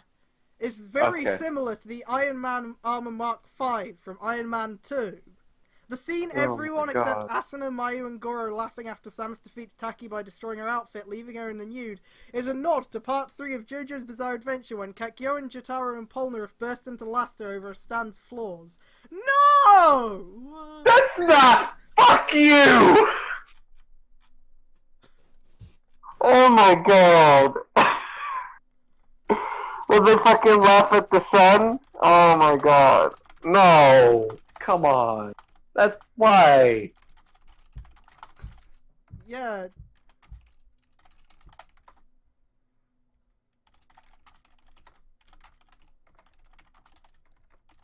Oh my god. Oh my hate god. this. This is just fucking... This is garbage. Author's note 1. Oh yeah, X8 has at least 5 episodes left. This is very unexpected for a Kamen Rider installment to end very soon since Gaim. Samus Huntress can also transform into VRX Creator Gamer in the said form debuts in this chapter. Samus used the mighty creative VRX Gashat. Yes, there's the same Gashat that will appear in the True Ending movie. Samus's transformation chant into VRX creator gamer is V-Force Henshin. By the way, I want to note this chapter is named Teeth Clenched Teamwork, which is also a TV trope name. It is strange. Yeah. How did Maximum Mighty X's reprogramming ability negated the magical power of Rekimaru and Mekimaru, as shown when Samus destroys Taki's secondary weapon through the Gashkon Key Slasher? For apparent reasons, Taki's weapon appeared to be 400 years old when she ends up in 2017. A Kamen Rider's weapons, depending on how futuristic they are, can easily outclass both Rekimaru and Mekimaru. To make the long story short, Taki's ninja blades have one weakness, Maximum Mighty X. Once when the Gashkon Key Slasher is loaded with MMX and comes into contact with Mekimaru, the ninja blade's magical abilities are permanently disabled. This is the only time Maximum Mighty X's power is used on a non-bugster or on a non-gamer driver user, where its reprogramming is used on an ordinary human with magical and supernatural abilities like Taki because of her ninjutsu. What? This is just an excuse for Taki to become a Kamen Rider. Pretty much, yeah. Considering that literally her entire outfit and weaponry has been destroyed. By the way, this chapter opens with the entire section of them laughing at Taki naked again. So I'm just skipping that. I'm only reading new bits because this is taking so long already. Oh my god. Though Samus enjoyed fighting Taki at the same level, but she undoubtedly crossed the line, Samus destroys the veteran shinobi's signature weapons, Rekimaru and Mekimaru. Since Taki fights with these two ninja blades, destroying them can easily cripple her fighting spirit. Even Goro, of all people, loses patience when he calls out Samus for it. Who the hell do you think you are, humiliating her, Taki, by destroying her blade and her clothes, the Zetatech CEO shouted, and you call yourself a Kamen Rider? Taki, on the other hand, shoves Goro out of the way. Regardless of that humiliating defeat earlier, the ninja harbors no ill will towards Samus, considering they're very alike as shown when Taki gazed into the bounty hunter's eyes. Samus also senses the same sentiment upon seeing something in Taki. What? No ill will? No! This isn't how people work! Come on, you can do it, Rose. I thought that my experience reading bad creepypastas for Raw Dog readings would have helped me cope with this. It did not. You were not prepared. It's not. You, I see a noble soul within you. I assume you're a shinobi from the past, am I right? Samus asked. Likewise, a bounty hunter harbors no ill will to Taki as well. And the two swords you possess, they bear such ominous power. And you have an amazing fighting spirit. I can tell in how the way you transform, Taki replied. My name is Taki. My student Natsu and myself come from 400 years in the past. Now I know why. And you? Samus continued. Samus Aran, I'm a bounty hunter from the future. I ended up in a similar case like you, but I decided to stay here protecting the Earth. Seems Goro has caught up a similarity between Samus and Taki. Granted that they have a lot in common, only time will tell their obvious differences. 2 Rex Spiders! Oh boy!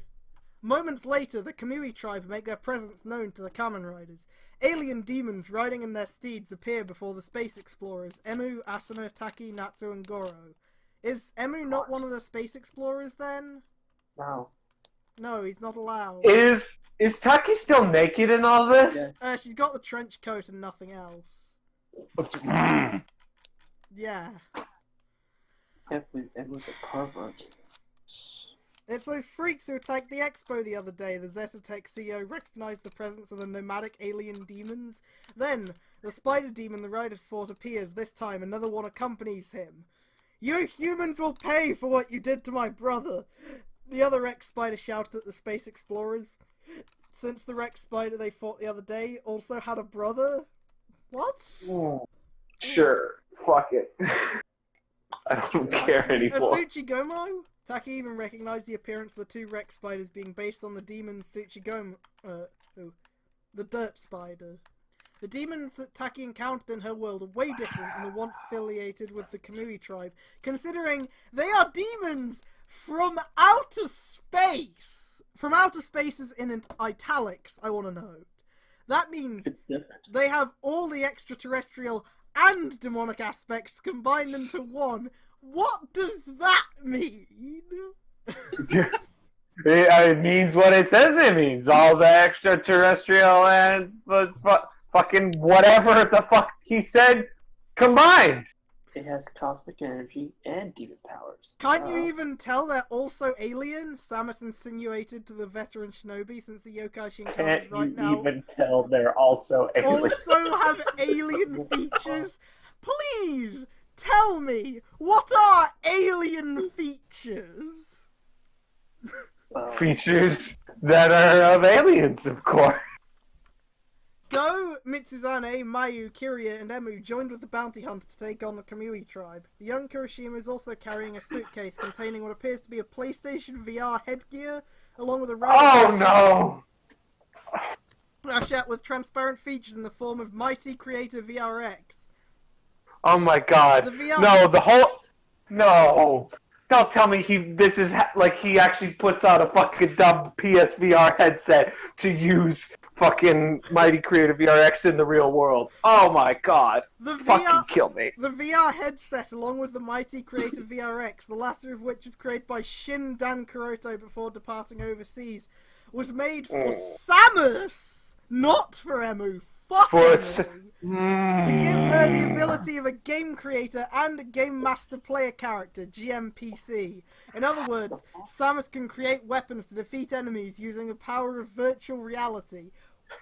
Oh my god. Couldn't you have made new Gashats based on Metroid for Samus to We use? are VR troopers. No, because the Metroid Gashats had to be used by fucking other people, not by. Why? Because that's what I fucking saw in the DeviantArt, I guess. A VR headset, Goro commented when Samus takes a VR headset from the suitcase that Mitsuzane hands over to her. Why was Michi carrying it? Because he needs to do something other than being a fucking loser.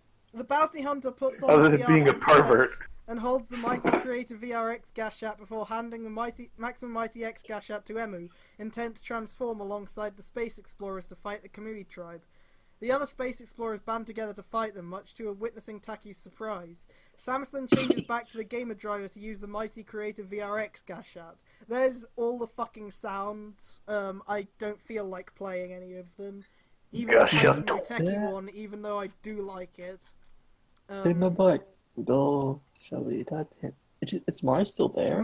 Okay, This is nothing. this one is actually in the fucking text, so I'm gonna have to read it. Maximum Gashato. The maximum mighty Gashat declared after being inserted on the Gamer Driver while Emu is holding the Hyper Muteki Gashat on his right hand. What are they doing? Taki questioned, seeing the Kamen Riders. Emu, Go, Kiria, Mayu, Mitsuzane, and Samus prepare to transform. Just say Michi. To which Goro replied, "They're Kamen Riders and they transform. See how they do it."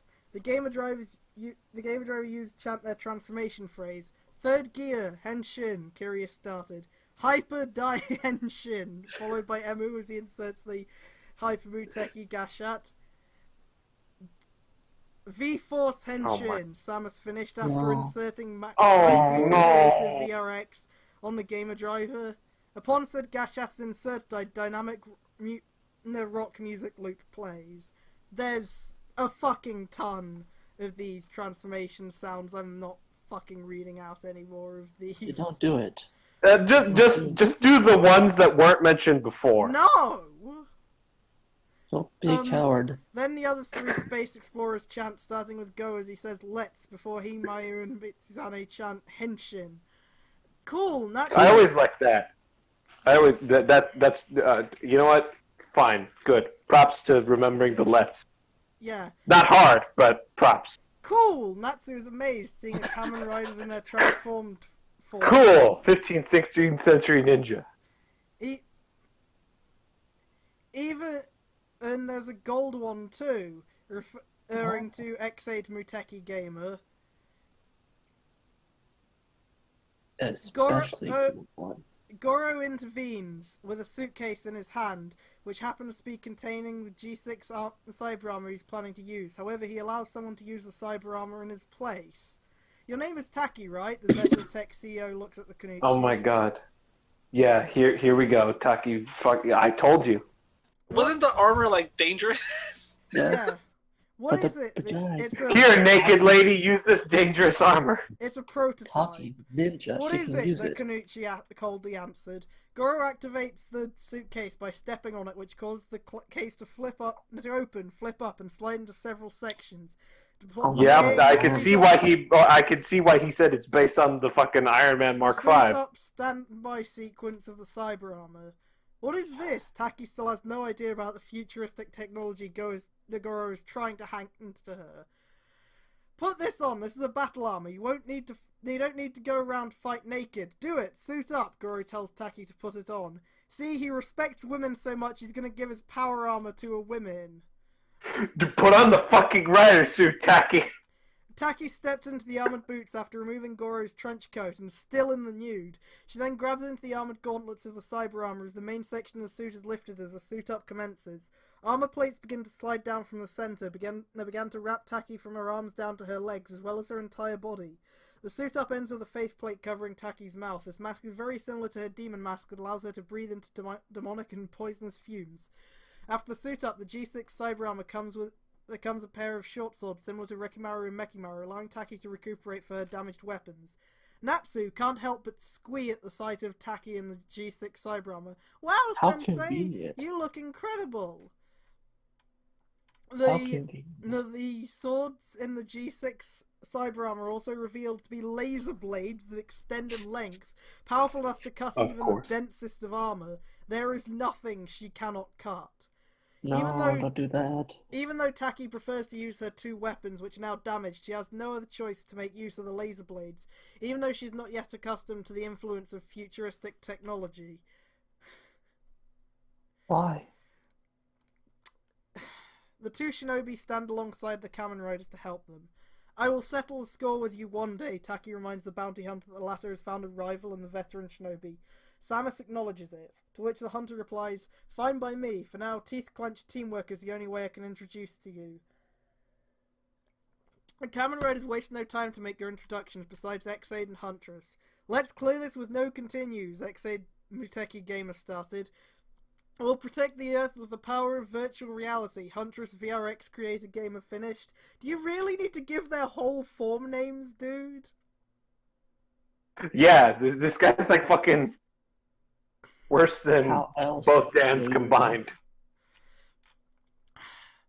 As all the riders, Taki and Natsu, charge into the battle and fight the Kamui tribe's demons, the other riders fight the grunts, especially the Horseman Brigade. Then came a horde of centaur-like demons aiding the mooks. Even that, Oh the my other God. space explorers make short work of Wait, them. did he call them mooks? Did Yeah. he call them mooks? Yeah. Oh my god, okay. Even that, the other space explorers make short work of them, considering they're veteran Kamen Riders. Meanwhile, Huntress VRX, Creator Gamer, and Taki deal with one of the two Rex Spiders. Taki, being very familiar with the yokai, goes into slashing Rex Spider's acidic webs. Huntress puts her hands together and spreads them apart, creating an energy-constructed katana. To Taki's surprise, she didn't know that the power of virtual reality in a game creation allowed Samus to create her own weapons. What? Okay. Huntress slashes Rex Spider with the energy-constructed katana. The alien spider demon counters by spitting his web again, only to be blocked when Samus creates a hexagonal-shaped energy shield. Then Taki cuts the webs. Huntress then spawns an oil paper parasol from the same energy construct, which also happens to have a sword hidden within it. She attacks Rex Spider with it, then she creates a knight sword and a hexagonal-shaped shield to attack Rex Spider. Just pick Thank God one! this guy doesn't play the sound effects for every time she removes the gun shot from the gamer driver to fucking Christ. draw stuff with it. Ugh. On Ex-Aid's side, while in Muteki Gamer, Ex-Aid uses dreadlocks to shield himself from the second Rex Spider's acidic webs. Why did he even need to do that? He's hyper Muteki, isn't he just fucking invincible? Natsu then charges... No, shut up. Ninjas, though. Demon aliens. Natsu then charges head-on to slice off Rex Spider's arms. "Wow, nice hair," said Natsu. "Thanks," Ex-Aid took that as a compliment. But Rex Spider interrupts, poking fun of Natsu's hair. And yours looks and yours really looks so stupid. As what Taki reminded her disciple earlier before stumbling 400 years into the present, it is a bad idea to insult Natsu's hair. The results will get ugly. In other words, insulting Natsu's hair is easy for her to fly into a fit of rage. What did you say about my hair? Natsu seems to have kept her composure, but the snake tattoo on her left shoulder blade starts to glow. Arahabaki! The demon Arahabaki begins to manifest as Natsu's eyes glow red, and the demon began to take form of an ethereal-like entity form, and starts pummeling Rex Spider senselessly. So it's literally just fucking Crazy Diamond then? Does this guy have a single original thought in his head? Apparently his single original thought is Big Dick Goro. Big Dick Goro's barely original. He's just fucking Tony Stark.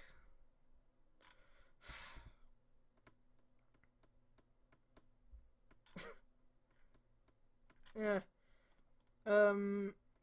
Shit. X-Aid Muteki Gamer unleashes a flying sidekick at Rex Spider, destroying the alien demon in the process. What was that? Emu senses something about the guardian entity that Natsu summoned. Natsu gives a pre-mortem one-line to the Rex Spider she and X-Aid defeated before exploding. I won't let anyone get away with making fun of my hair, no matter who it is, before she calmed down and allowed Arahabaki to rest. Meanwhile, the other space explorers manage to finish off all the grunts. This leaves with the other Rex Spider fighting Samus and Taki. Huntress VRX Creator Gamer inserts Mighty Creative VRX on the Kimiwaza slot holder. Taki says Ogi, kicks her foe, and then performs a magical ninja spell in order to triple herself into 3. Afterwards, they all slash through the target, jump into the air, and become one again. After pressing the slot holder's button for the second time, triggering the finisher, Huntress VRX Creator Gamer jumps in the air. Rex Spider is trapped by energy-constructed drills, Samus unleashing a flying sidekick with the drills impaling the alien demon, destroying it in the process. Demon vanquished, Taki proclaimed the closure of the battle, something that she would only say if she had slain or sealed a demon. Yeah, 'cause it's demon vanquished. Why would she say that if she wasn't fighting a demon? Threat neutralized, Huntress proclaimed hers after she defeated an enemy. Now that the community tribe has been defeated again, Taki keeps her promise to settle things with Samus one day, showing her zero interest working with the space explorers. That said, Goro decided to bring both Taki and Natsu to his mansion, where they will be living there from now on. Oh, I respect women so much, you two can live with me now. Chips Vijola.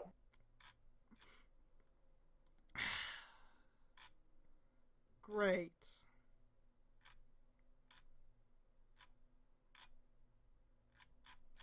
Fucking Christ. Watch the maid gets fucking jealous. And then, like, he, fucks around with Taki for a bit, but then he falls in love with the maid or whatever. In the Azumi... Nice house. In the Azumi mansion, a Nissan GTR R35 belonging to Goro drove inside of the gates and parked in the garage. We need you to know what his car is! Isn't his car Is she back so to being cool? naked again, also? Kasumi the maid greets her master. Along with him are 2 women, Taki and Natsu. Wow, you've got a nice house, the young Kanuchi smiled, seeing Goro's mansion. Young master, who are they? The maid asked Goro. They will be living with us from now on, said Goro, though he's aware that the residency is a harem, knowing the fact that 3 women will be living inside the house. Before commenting Kasumi to fetch some clothes for Taki, who is still wearing Goro's trench coat after Samus damaged the latter's bodysuit. Fetch some clothes for this woman. Yes, sir, the maid answered with no hesitation as she went back inside to find clothes for Taki. Seeing the luxurious home of the Zeta Tech CEO, Taki really points out that Goro grew up in a wealthy upbringing. Looks like you grew up from money, said Taki. Yeah, and I'm a self-made man to prove it, to which Goro replied. Author's notes, too! This is the first time Emu transforms into X-Aid Muteki Gamer even without Parado's presence. Since Parado was revealed to be roaming the Earth at the end of Volume 2, Emu still has the power of Genius Gamer M, so he is still able to go Muteki Gamer. The way Taki suits up with the G6 cyber armor evokes a scene from Iron Man 2 where Tony suits up with the Mark V. Yes, you explained that already, guy! Oh my god! Also, the way Huntress VRX created game's ability to create weapons from energy constructs is in the style of the DC superhero Green Lantern. Plus, she's emulated the fighting styles of Mitsurugi, Katana, Safito and Cassandra, Shield and Night Sword, Setsuka, Sword Hidden in a Parasol, and Taki herself, dual short swords. Arahabaki, being a demon sealed inside Natsu, also plays a similar role to a stand from JoJo's Bizarre Adventure. Most especially Crazy Diamond, Natsu reacts violently whenever anyone insults her hair, similar to Josuke. Huntress created game's Critical Strike resembles the Axel Crimson Smash used by Kamen Rider Phi's Axel form. Okay.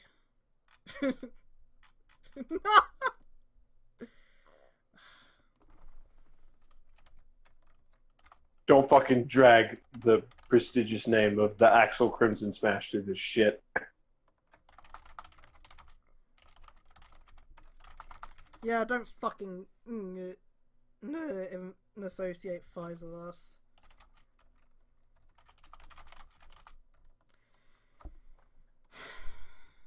Chapter Author's Note 1. This is the first time I'm into writing a character with some Ice Queen and tsundere aspects. In other words, this is the first time I would be writing Taki with a harsh type tsundere aspects. Even though Taki is already old to be a tsundere, because her age by the time Natsu succeeded her is already 46.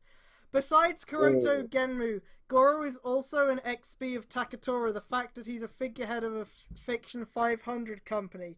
Unlike Takatora, though, who has a sibling in the form of Mitsuzane, who is a reoccurring character of the story, Goro is an only child of his family, and his parents died in a car accident where he survived.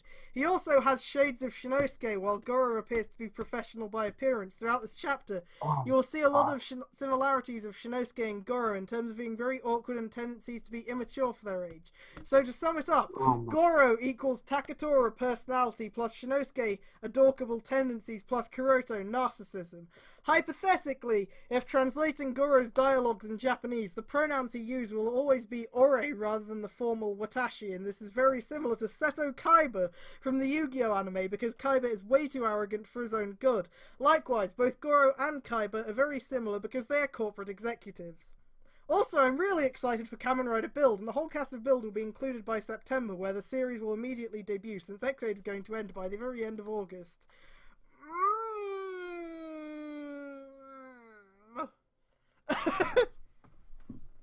Yeah.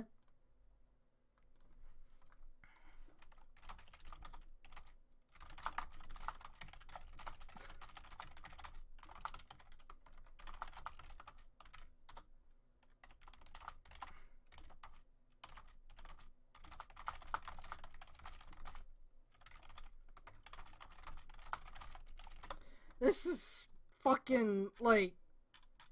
Ugh! There's the opening. A new home!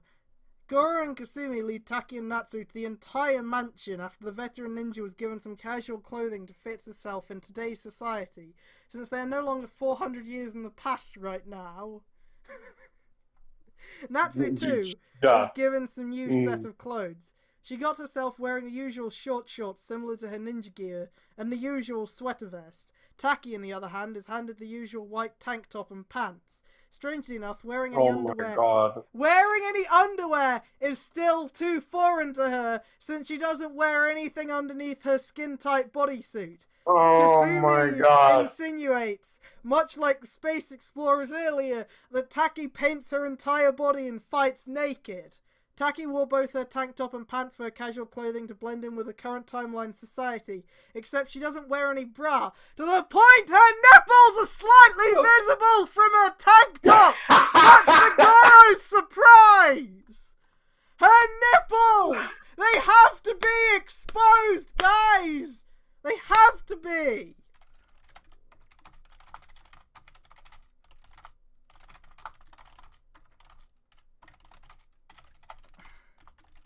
The nipples. It always goes back to the nipples. I'm trying to imagine how this would be shot if it were like an actual thing that were like made with nipple. And I just imagine like Tarantino-esque like hard zoom on nipples. Why is it always the nipples? Why not just point out the boobs? Why do you specifically have to talk about her nipples? Why the nipples? Always the nipples. If you really want to blend in with the current society, Taki, just wear proper, Goro said awkwardly. You don't have to remind me about modesty, and I know what I'm doing. The veteran Kunichi tells him to shut it, leaving Goro speechless, also to the delight of both Natsu and Kasumi. And yet, Why? This is a really awkward start between Goro and the two Kunichi. Since the two ninjas are indeed lost in time, they really have to get used to getting accustomed with the present-day standards. Natsu easily warms up to the Zetatech CEO, considering how bubbly and cheerful she is.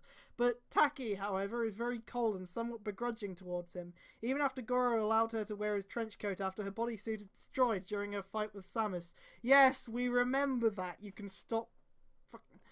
Goro continues to keep his bravado and pride intact in the midst of being the butt of Taki's degrading and snide remarks.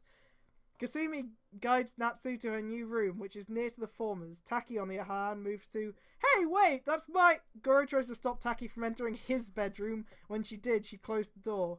Room. He reacted so awkwardly to the point he lowered his head down in disbelief. "Young master, what's wrong?" The maid approached her master, not knowing that Taki ended up commandeering his bedroom too. Oh no! Big Dick Goro's room has been taken over by the hot 40-year-old woman with her nipples showing. How terrible! How awful for Goro! Dear. I cannot see this becoming a positive in any way whatsoever. Never mind. Just prepare dinner now, Goro replied. With Kasumi going back into the dining lounge to prepare for dinner, the door suddenly opens and Taki emerges out of the room. "Hey, why did you have to take my room?" Goro insistently asked the shinobi, but Taki didn't listen as she went back downstairs. To Natsu's amusement, this isn't the first time a master is very harsh towards men, despite how polite Goro is. He's so polite, guys! He respects women so much. Oh my god, this is just And then, awful. Where was this characterization like 5 minutes ago? Shut up! Shut up!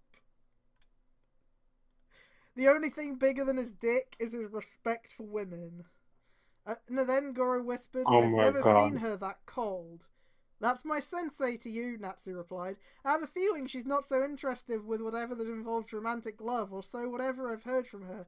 But if you convince her to hang out with you, that would work."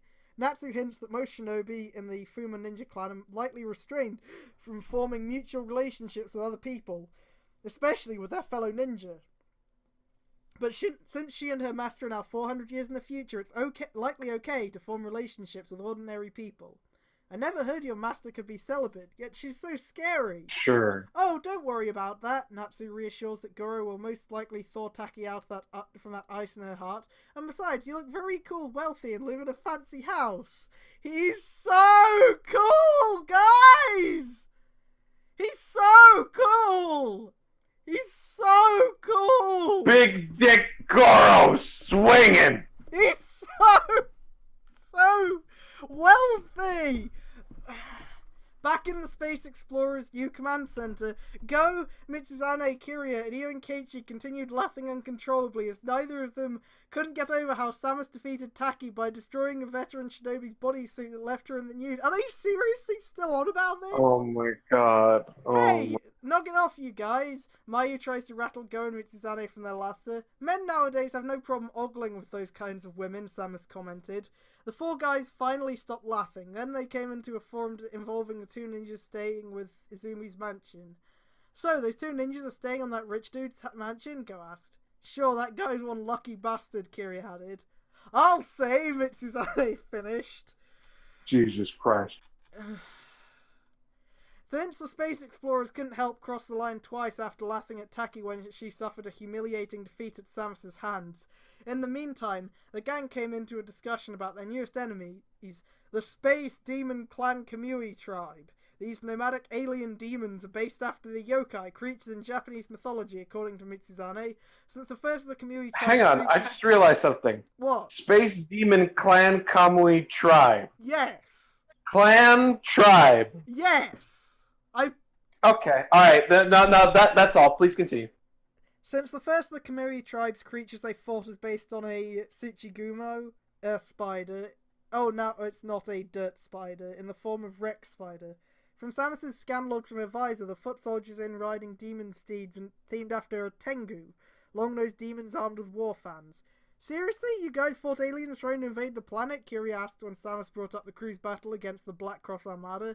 Yes, Samus replied, but the fact that we're facing demons from outer space would be the second time. I guess this will be the first time you're fighting evil aliens with us, Kujo Kiria. Then she brings up the two ninja who are also demon hunters. From what I heard from Izumi Goro, Taki is a demon huntress. Seems she does have some knowledge about these aliens being based on Japanese mythological creatures. Or yokai, so to speak, Mitsuzane added. Actually, they're yokai, Samus.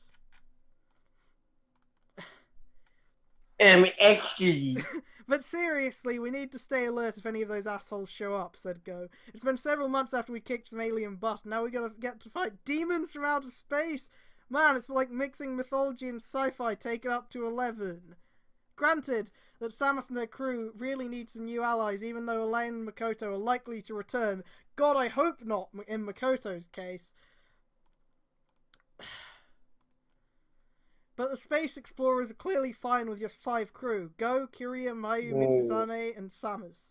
But since Taki and Natsu are dragged into the battle between the Riders and Kamui tribe, but the intentions of the said faction are still ambiguous to everyone as of now, didn't the spiders literally tell them that they were here to take over the planet? To take over the world. Oh my god. Just... After the dinner, back at the Izumi mansion, Goro took enough time to provide the mansion's new residents in the form of Taki and Natsu. It seems things took a very awkward start for Goro, the fact that Taki chose to forcibly stay on his room. Ah, thanks for the meal, Natsu happily finished eating. How do you pronounce that? X-I-B-A? Shiba? Huh? Shiba, thank you. I could beat him in an eating contest. Natsu, mind your manners, said Taki in a scolding tone. You know that we're living in a nobleman's house. Home, whatever, fuck it. I don't care anymore. But Goro seems to be okay with that. Natsu, being heartily energetic at a young age. It's fine, doesn't matter as long as she gets to eat food that weren't in your time period. Taki responds by giving a piercing glare at Goro. Even Kasumi herself is scared at the veteran shinobi. The fact is their Soul Calibur in this? Because he wants to talk about how Taki's nipples are exposed all the time. That's literally why. More importantly, why there's no in this. Because they have to be so he can talk about the nipples. That was my brother. Yeah, okay. I was wondering. Yeah.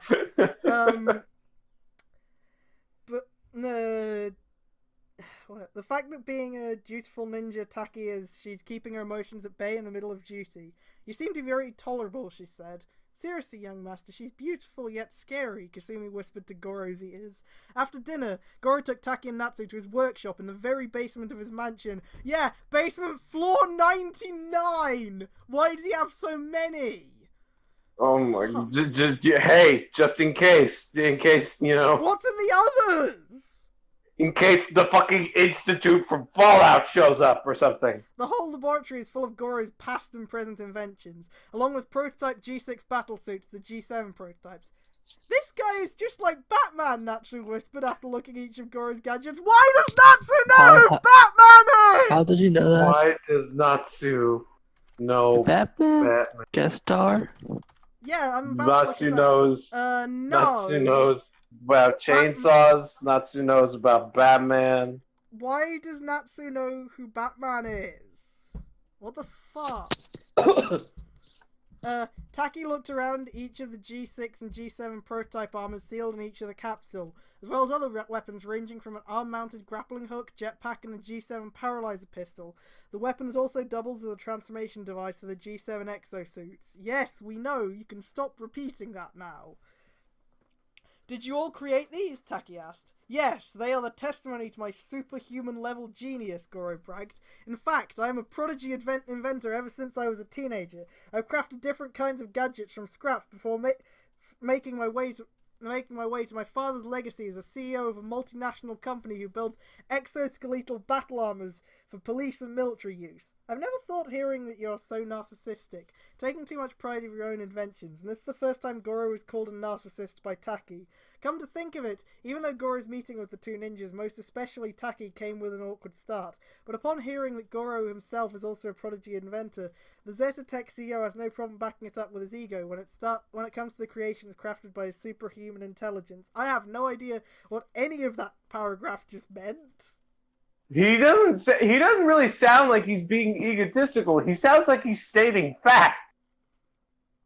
Welcome back, sir, Agni greets her creator. To the two ninjas' shock, as if there was an ominous presence, the AI's voice startled them. Relax, you guys, that's just my artificial intelligence, Agni. They're from 400 years ago. Do you think they know what an artificial intelligence is? Well, apparently they know what Batman is, so they don't feel they need to explain that. Goro introduces AI to Taki and Natsu. Artificial intelligence, in short, is machine-controlled sentience. Okay, never mind, he actually does explain it. Okay, but do you think they know what machine-controlled sentience would mean? If they didn't know what time travel meant? But they somehow know who Batman is. So, Agni does all security work here in this laboratory, as well as my office.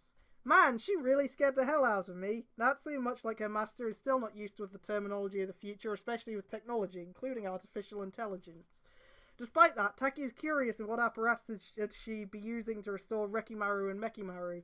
Despite that both blades were affected by the epigenetic reprogramming ability of the Maximum Mighty X Gashat. Were they? I thought only one of them was destroyed by that. Used by Huntress Ninja Gamer Level X. Since it's already getting late, Taki decided to leave Rekimaru and Mekimaru at the basement's workshop. She plans to find a way to fix them. Oh, fuck. Sorry, that's my phone alarm. Reminding me to take some pills or something. I do need to go get a drink, so I'll be right back. Alright. Need to... Oh my god, just we'll be here discussing everything. Yeah, and I'll mute my mic and unplug my headphones so I can still hear what you're saying, but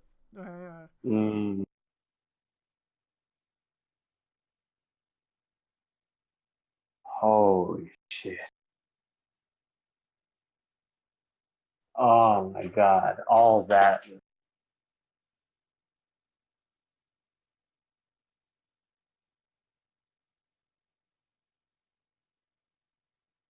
I don't know what the fuck going on in this story anymore.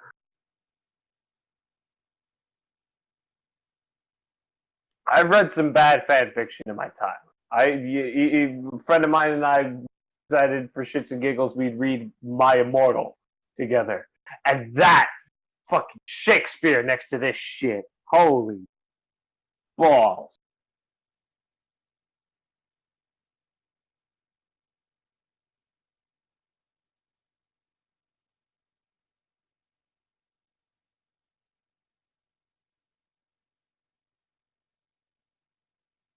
I'm not okay with any of this.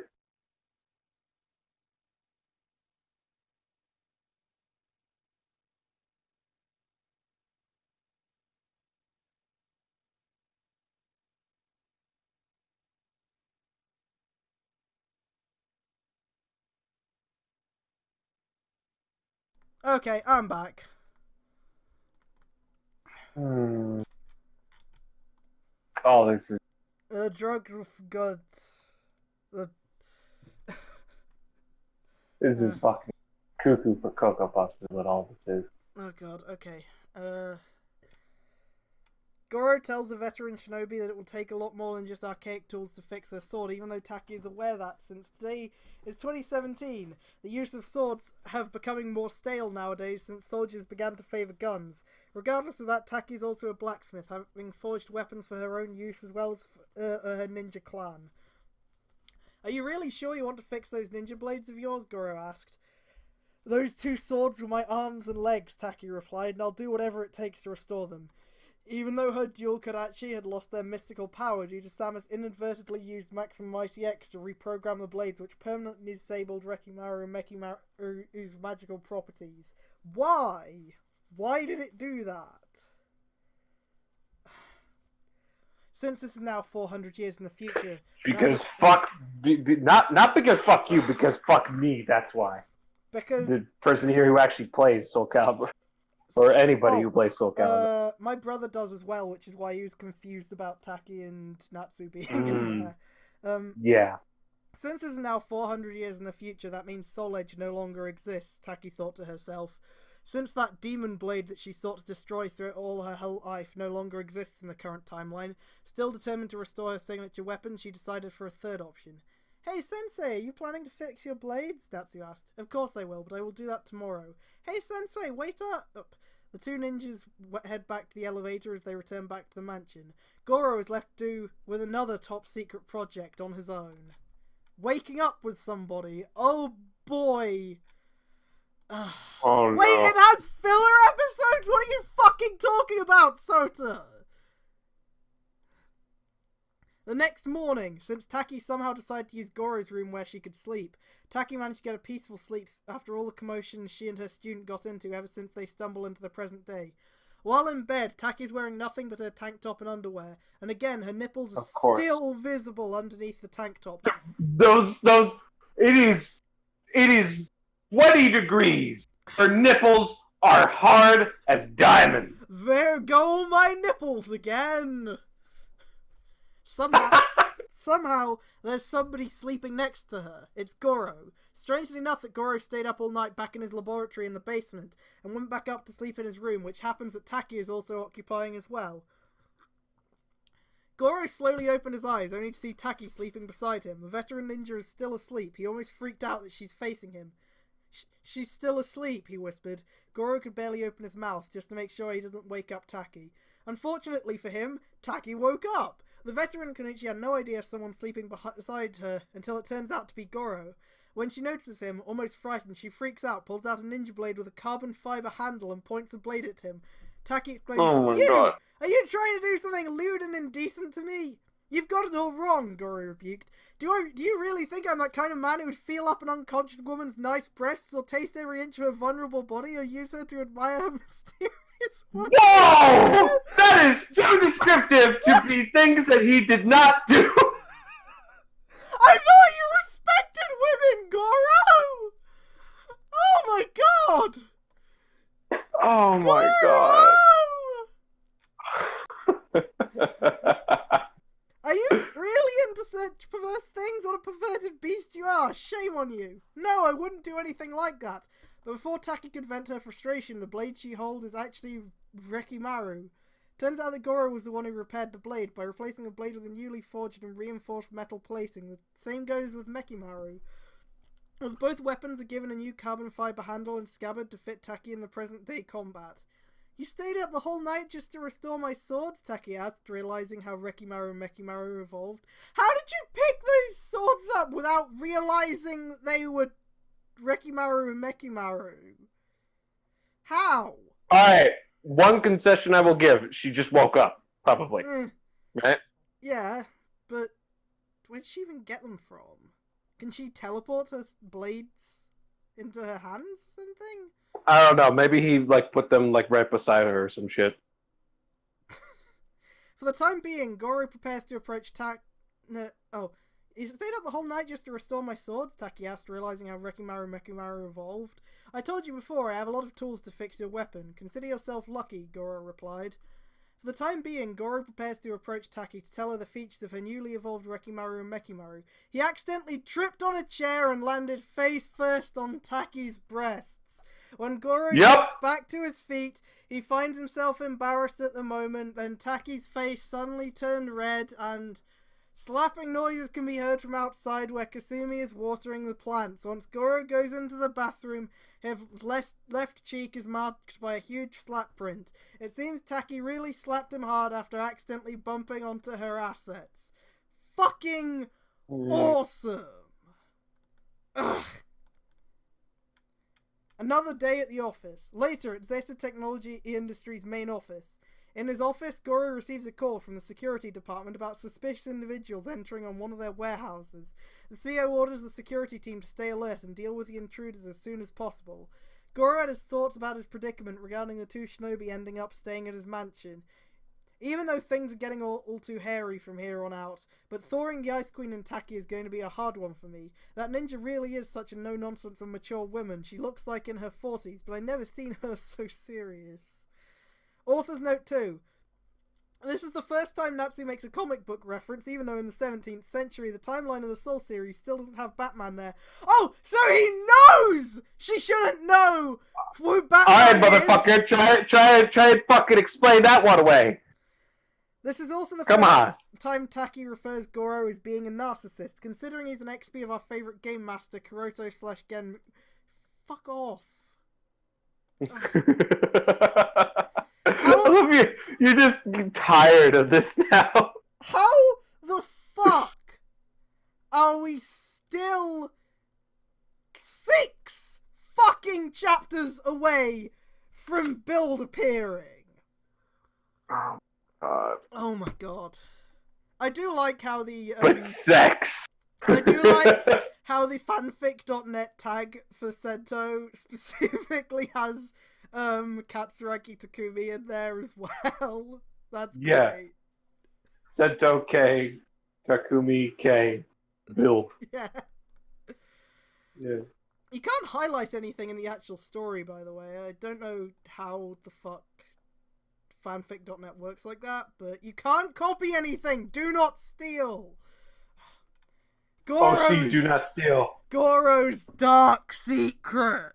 Author's note. Big dick OC, do not steal. Goro has one major berserk button. There's fucking TV tropes talking again. That will not be explored in this chapter. Anyone who tries to steal his gadgets, especially that they are the property of Zetatech, will cause them to be more paranoid. This is similar with Tony in the Marvel Cinematic Universe films, like when Obadiah Stane was secretly giving out Stark technology to terrorists. Never seen Iron Man's, so I don't know. Speaking of Goro, this chapter will explore how I portray him. Beneath his prideful bravado reveal he's also a Obadiah was the main bad guy of the first time. Byronic hero, also of fucking going with TV trope shit again, showing he's always also somewhat antisocial and insecure of himself. Since Metroid, Kamen Rider Generations Volume 1 and 2, Michi, okay, finally calling him Michi instead of Mitsuzane, but with an I instead of a Y, what the fuck, is the only known Byronic hero character in those two prequels. They're not prequels! You wrote them before this one, that's not what prequel means. Therefore, Goro is the one succeeding him in terms of being a flawed character. Yeah! You sure can call him a flawed character, but not in the way he means. Michizane has a couple flaws. Yeah, a little bit. No, I mean Goro being a flawed character, definitely, but not in the way that he means. Oh, yeah, no. The way I portray Taki in the story, unlike Samus, whose personality is a composite character of Tendo, Kabuto, Ren/Knight, Ryuki, and Tsukasa, Decade, but still maintains her personality in the canon games, except Other M. What? Are you telling me this hyper-emotional this emotional Samus Aran is not influenced by Other M? Taki's personality throughout the story is the same as she is in the Soul series. Is it? And no nonsense. Are you 100% sure? Because I think Taki's stoic. That's her defining character trait. Who puts her mission on top priority? The fact that Taki is a foil to Samus in every way. Taki is somewhat celibate, but she's still gonna fuck a few chapters from now. Samus has already formed a mutual relationship with Michi. What? What? What? What? What? What?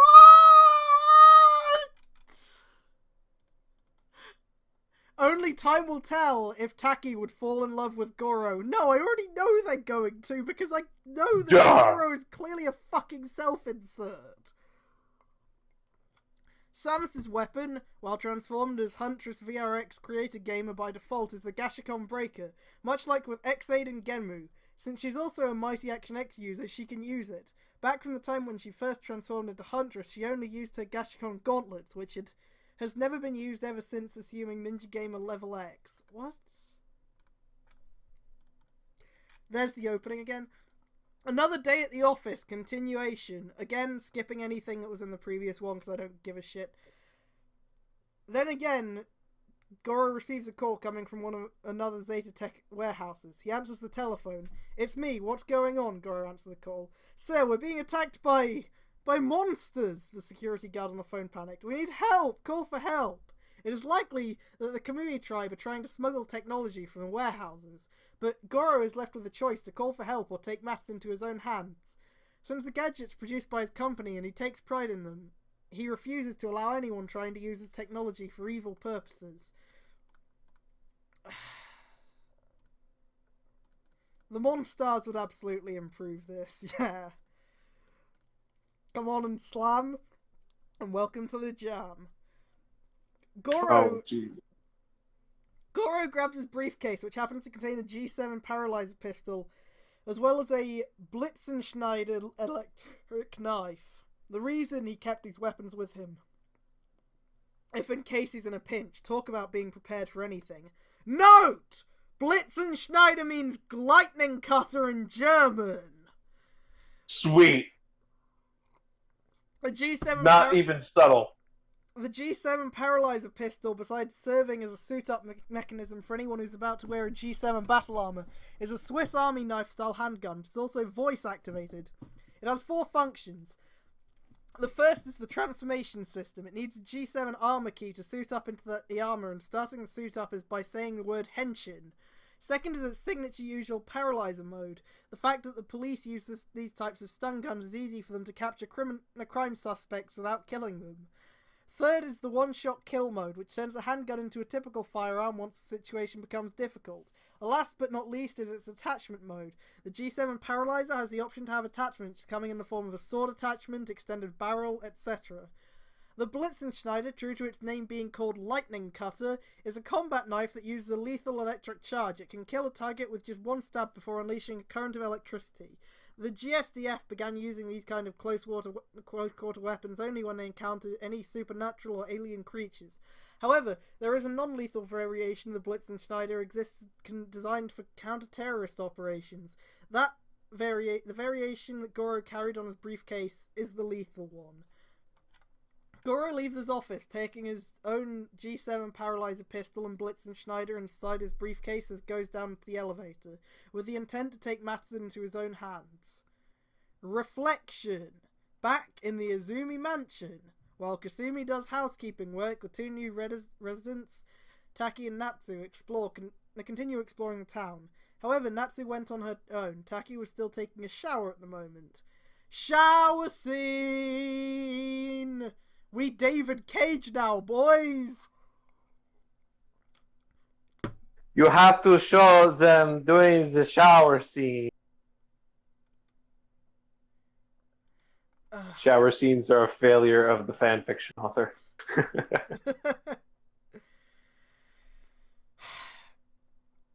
Taki has been in the shower for 20 minutes. As the warm water and steam filling the whole room, her mind is cleared of mundane things. Take your fucking time, bitch! Holy shit! But there is one thing in her mind. That man. He kind of reminded me of a certain shinobi that once was a student of Master Toki before me. Taki thought to herself, regarding Goro's resemblance to a certain ninja she knew before her Master Toki took her in. In other words, Taki had a predecessor. The next thing is how Goro managed to fix Rekimaru and Mekimaru. The fact that Goro is a prodigy inventor, having crafted some of his futuristic gadgets from scratch, he undoubtedly applied reinforced metal alloy to the swords, which were used to forge his electric knives. Taki thought how Goro stayed up all night to fix the damaged weapons as if they were child's play. As she learned to cleanse her body with the given soap and shampoo to her by Kasumi earlier, Taki started to rub her body with soap, washing every part of her body, starting with her breasts down to her feet. You know what, I can't shit on that because that is the order I do as well. They're just right there. They're just right there. I mean, sure. Yeah, fuck it. As she applies shampoo on her hair, then as she turns on the shower again, every soap on her body are rinsed away. After that, Taki took a shower hanging in the towel hanging in the bar, as wears right below her shoulders, covering her breasts right down to the legs as he leaves the shower and returns to her room. Once inside the room, She prepares to put on her casual clothes as a means to blend in with the present day. Strangely enough, she doesn't like wearing a bra, but rather only in her panties, which explains why she wears her tank top with her nipples being visible. Stop.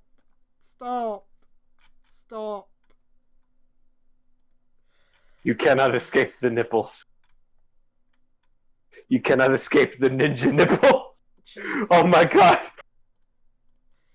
Ugh. As she puts on her tank top and pants, she notices something in the bookcase on top of the bed containing books that Goro usually reads. Among them is a diary. This diary happens to belong to Goro, mostly containing of his personal accounts. Despite her cold attitude towards him, Taki is curious to know what kind of a person Goro really is beneath his prideful bravado. But she obviously knows that reading someone's diary is something a person shouldn't do, and she can't bring herself into finding out his past or secrets. She decides to return it back where she found it. Afterwards, Taki leaves the mansion as she plans to explore the rest of Shoya City. Once she's outside, Kasumi opens the gate for her. Have a safe trip, Lady Taki, said the maid as the veteran Kanuchi leaves the mansion gates. Berserk button! Natsu explored the rest of the town on her own, looking for something that would interest her. Like what her master told her before going on the city, Natsu decided to wear civilian clothing that would fit her in the current society, but she still sports the usual hairstyle that looks just like that of a nine-tailed fox. Since Natsu does take pride on her hairstyle, insulting it causes the young ninja to fly into a rage to the point where she lets the sealed demon inside her take out the offender. Is that an actual character thing? Or not? Does Natsu get pissed off when people insult her hair? No. You know what? I don't think that any of the new characters in Soul Calibur 5 have enough characterization to know if things like that happen.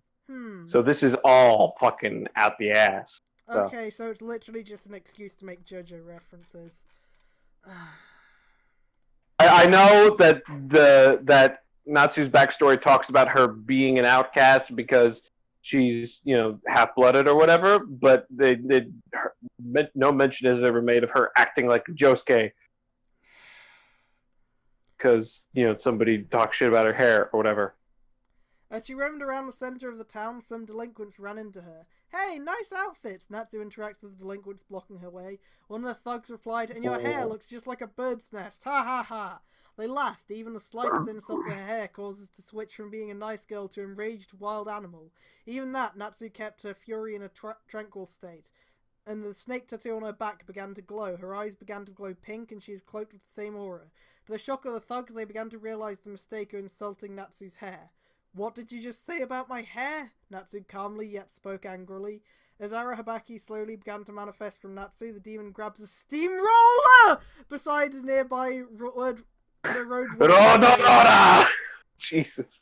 No, that's literally in the text. Roller. Oh my god. Arahabaki carries the heavy road equipment with all its might. One of the delinquents started cowering in fear. It's got a steamroller, as they, except for the one who insulted Natsu's head. Hold up. If this guy's going all in on the fucking JoJo references, how the fuck did they see it? Shut up. Ran for their lives. Roda! Natsu shouted as the demon Arahabaki throws the steamroller at the thug, squishing him to death. After that, Natsu calmed down. Our hero! Fucking murdering some hooligans. At least fucking Josuke doesn't actually kill people for insulting his hair. What the fuck? After that, Natsu calmed down. The sealed demon returned back to her body and left the scene as if nothing happened. A few seconds later, after Natsu left the scene, Kiria had somehow saw from a distance what Natsu did. It looked like the thug that made fun of the young shinobi's hair had it coming and was reduced to a road pancake. Since he's a coroner... Oh my god, that's murder, though! He's fucking dead! It's murder! What do you mean, had it coming? It's murder, Kiria! Kiria, you can't be okay with this! Jesus Christ. Is Kiria still... does Kiria still have his Bugster powers, or no? No, apparently not. He's human again. Okay. But he can still transfer. Alright. Elsewhere, the space explorers encounter another Kamui tribe attack in one of the Zeta Tech's warehouses.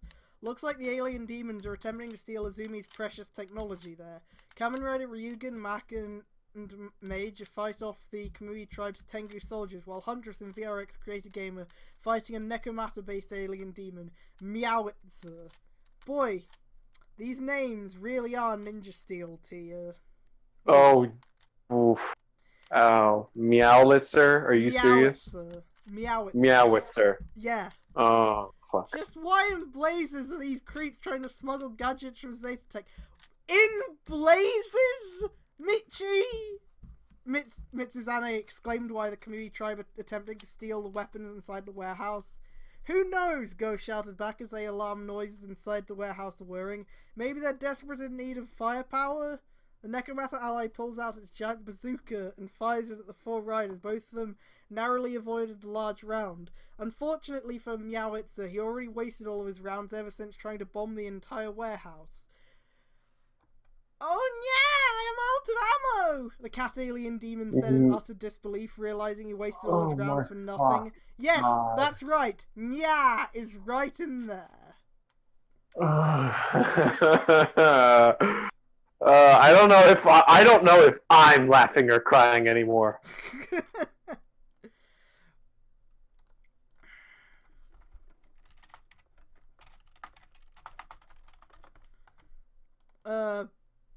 It's time we sent your hairy ass to the Sanzu River, you feline bastard. Go points his Zenrin shooter on the demon. Ryugen presses the knife-like lever of his Sengoku driver for the squash function. Mac then flips over the Mac driver Hono and presses its ignition button for the full throttle. Mage pulls out her kick strike wizard ring. She flips the handle through her mage belt facing left and scans the ring. Why why Mayu again? Why not like? Because why not Beast or? Why not the main literally character? Yeah, why? Meanwhile, Huntress VRX Creator Gamer pulls out the Gashcon Breaker in its blade mode. She pulls out Mighty Creator VRX and the Gamer Driver before inserting it on the Gashcon Breaker. Samus blows the tip end of the Gashat before plugging it onto the Gashat slot. Why would she do Emu's kick? Yeah, exactly. Why is she fucking doing Emu's thing? I was about to say. Samus brandishes the Gashcon Breaker's blade. Doing so causes it to glow a luminescent blue. Okay, I know why she would do Emu's thing. It's because fucking this guy can't think of a single original thing ever. Everything is just. Well, I mean, you could say that for everything, but I'm asking, like, what the fuck? Because I don't know reference, anymore. that's why. He Samus's forms are just fucking Emu's forms, basically. So. Like, why not? Why not just steal everything from Emu? Who gives a shit? I can't wait for her to... And then still have Emu in the story, by the way. I can't fucking wait for what he's gonna do to Sento here. Ugh. Oh, trust me, it looks like a lot of the Sento and build stealing stuff will be done by Big Dick Goro. Oh, no. Yeah. With extra emphasis on the dick. As much emphasis on his dick as there is on Taki's nipples. On Taki's nipples, which are always poking out, because apparently she has seething with in her energy. shirt. Her shirt is made of pure cold. There go my nipples again. Samus brandishes the Gashcon Breaker's blade. Doing so causes it to glow luminescent blue. Both Ryugen, Mac, and Mage jumped and did their rider kicks on Meowitzer, followed by Huntress VRX Creator Gamer lunges at the Necromata alien, delivers a cross slash at the creature. Judgment. Huntress gives a pre-mortem one-liner. Oh my god! Judgment. Meowitzer Throw in screams that Deca Ranger as reference. He explodes to his death. Threat neutralized. Huntress once again declared that all enemies are destroyed. The 4 space explorers cancel out their transformation. Did you say exploded to death? Exploded to his death. Yes. Exploded to his... Okay. Well, don't forget this is Toku, where you could argue that Kaito is alive because he didn't explode. Yeah, Mm. to be fair, them exploding is actually is actually one of the few accurate things in this fucking fanfic. You know what? Sure. Yeah, I'll give him that. Yeah. The warehouse guards thank them for saving the day once again. Assuming as everything inside are already safe, the four leave the area, but not before Samus senses that familiar presence again. I have a feeling she's here. Samus senses that Taki is observing them from a distance. No shit, for real? Go chuckles. Who would have thought ninjas have awesome senses?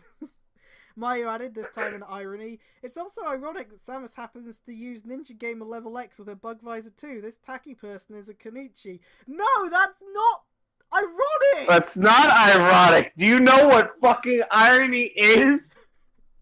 It's more than that. Mitsuzane recalled some historical accounts in regard to the ninja clan Taki is hailed from. The Fuma ninja clan... Oh, I bet you he did the shit out of some are historical known for their reason. shinobi to have keen senses that borderlines omniscience because they were trained to seal demons in the past. Jesus, that's creepy, Go added, since ninjas wear black, but that Taki wears that bright red skin-type bodysuit along with those huge... And again, Go couldn't get over making another joke at Taki's expense, much to the chagrin of the other three space explorers. Oh, for the love of... Mitsuzane has a feeling Go is about to make another boob joke, in quotes. Boob joke. He just points at the boob and just goes, joke. Don't say it, Samus said in a cautious tone. Goku, don't make me call Reiko-san that you've been ogling on another woman. Even Mayu threatens to call Reiko about Go making jokes out of the veteran shinobi's expense. Go starts to talk about something else, sounding as if he was to make another joke on Taki's breasts, and the three space explorers want him not to. Seriously, Wasn't Reiko there when they found Taki and Natsu unconscious in the forest? No. No? It was just the Okay. dudes. Go starts to talk about something. Yeah, seriously, guys. I mean, Sammy-chan. It makes sense you and that ninja are not so different to each other. Seems there's no way we wouldn't mess with that ninja. Too huge, firm. Isn't. Go's not a piece of shit like this. Yeah. No. Both Mayu, Mitsuzane, and Samus shouted in unison. Glared at Go, asking him not to explain the joke any further.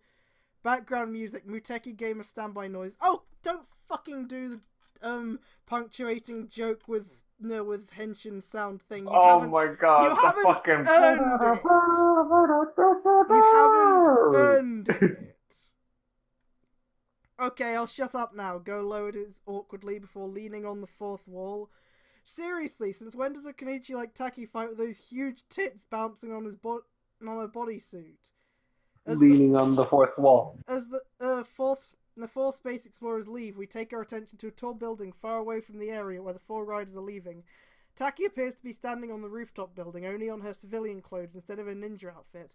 I see, that woman didn't use her ninja form, Taki muttered. How is she able to harness the power of this virtual reality anyway? Ever since Taki was defeated by Samus, who used Ninja Gamer Level X to secure her victory, she began to use VRX Creator Gamer. It's more likely she shouldn't be pretending to be a ninja in Taki's presence. Moments later, Taki sensed another presence of danger. This time she senses that Goro is in danger. The veteran Kenichi jumped off the building rooftops. She headed for Goro's location. Goro versus Ripperzel. I don't know how much... I don't know how much you'll care about this, but you want to see what he says Goro looks like? I've seen the photo of Goro before. Yeah. And I fucking hate it. this one? Yeah, I'm angry. I do not insult Meganes like this. Do not. He's a Megane. No, you're supposed to love him, aren't you? No! But he sucks! I don't have to like every male character just because they have glasses. Oh, God. This is fucking Except horrible. you do. No! No! If Skyrider wore glasses, you'd love him. I don't hate. Oh my God! It's somewhere in the fucking article. It says he is because G7 gets the ability to fucking fly. G7's ability to fly is similar to Skyrider. And he shares a backstory with Hiroshi Tsukuba, where they both lost their parents in a car accident. I don't hate Sky Rider. I just like to make jokes about him jobbing a lot because he Everyone can. likes to make jokes about Sky Rider jobbing because Sky Rider fucking jobs like hardcore. Yeah. He does. I saw this one clip of Sky Rider and it was fucking amazing, actually. Like where he just walks up to the fucking two guard dudes and like just joins in on some game they were playing and then just beats the shit out of them once they notice he's there. Like completely unnecessary, but it was great. My favorite scene with Sky Rider is where Sky Rider's flying around, and then suddenly you see the final attack ride coming up behind him. And then he just looks back like, holy fuck! Goro arrives on one of the Zetatech warehouses being under siege by the Kamui tribe. The CEO got out of his Nissan GTR. You have to know what his car is. It's important. At least they didn't list what fucking year it is. Again, the 2015 Nissan GTR in jet black or whatever the fuck. And open the case containing his G7 paralyzer pistol and the Blitzen Schneider electric knife.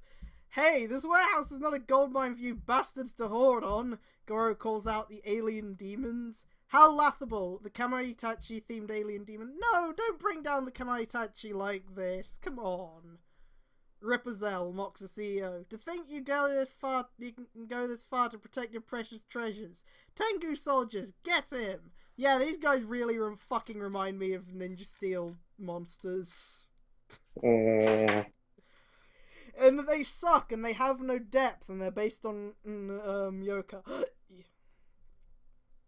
The Tengu grunts charge at Goro, but Goro then releases the safety lock of the G7 paralyzer pistol, activating it. Safety off. Since the pistol is also voice activated, and in order to use it as a weapon, he spoke the command code on the weapon by saying Fire 3 to use its one-shot kill mode. That means the G7 paralyzer will shoot actual energy bullets instead. One-shot kill mode active. Please fire carefully and eliminate all targets. The G7 paralyzer... Oh my god, it talks. Of course it does, it's a henshin device. No, but I mean, like, it talks in, like, sentences and shit. Not in English, just... It should just be like bits and broken please phrases. fire carefully, please. It's a henshin device, of course it has to talk. The G7 paralyzer responded to Goro's voice command as he prepares to shoot down the Tengu soldiers. Strangely enough, the fact that Goro went one-man army also shows he's not just a mere businessman who stays in his office, he's also willing to defend his company's assets whenever they are in danger of being stolen. Another trope, one-man army.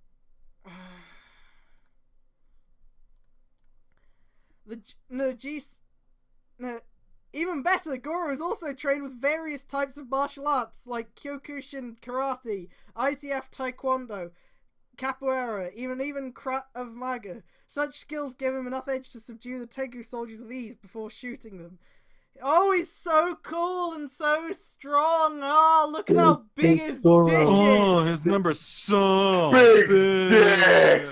Oh, Goro no. is You have here. no idea how big his number is because, of course, hazard levels come into this. But this dude he had no idea how they were measured to begin with, so they get ridiculously high for Goro and his sister, no. which is because he higher goes, than Santa could ever goes with possibly it. go. Fucking I don't want goes to. with it from the fucking start of build, so he doesn't. Yeah, oh my god. he has no idea that hazard levels cap out at like 5 for regular humans. So Yeah, it's like, and like fucking. 3-digit shit. Oh my god.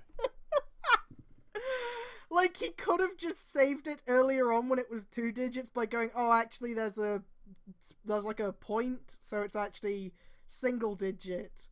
And just, like, you know, saved it there when it became clear what the scale actually was. But he didn't.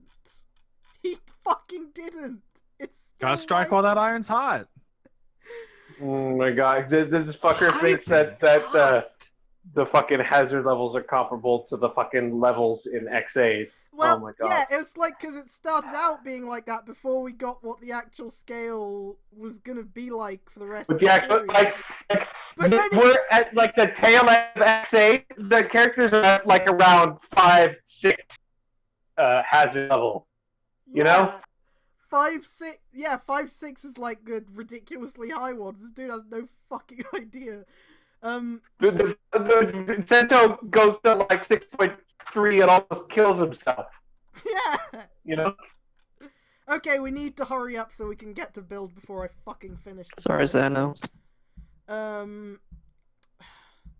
But the main problem is the Kamitachi creature Goro is facing, since it has sights on its arms as its weapons. Things get even hairy until Taki shows up.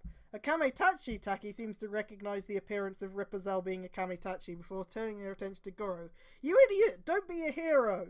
But Goro didn't listen, as he is in a sense venting his frustration on Ripperzel as he starts shooting the demon on the leg before charging at it as he pulls out his Blitzen-Schneider electric knife as he stabs and electrocutes the creature with it. Just before Goro thought about killing the demon, Taki intervenes and decides to seal Ripperzel with a sealing technique. Sealing art! Heaven's Door!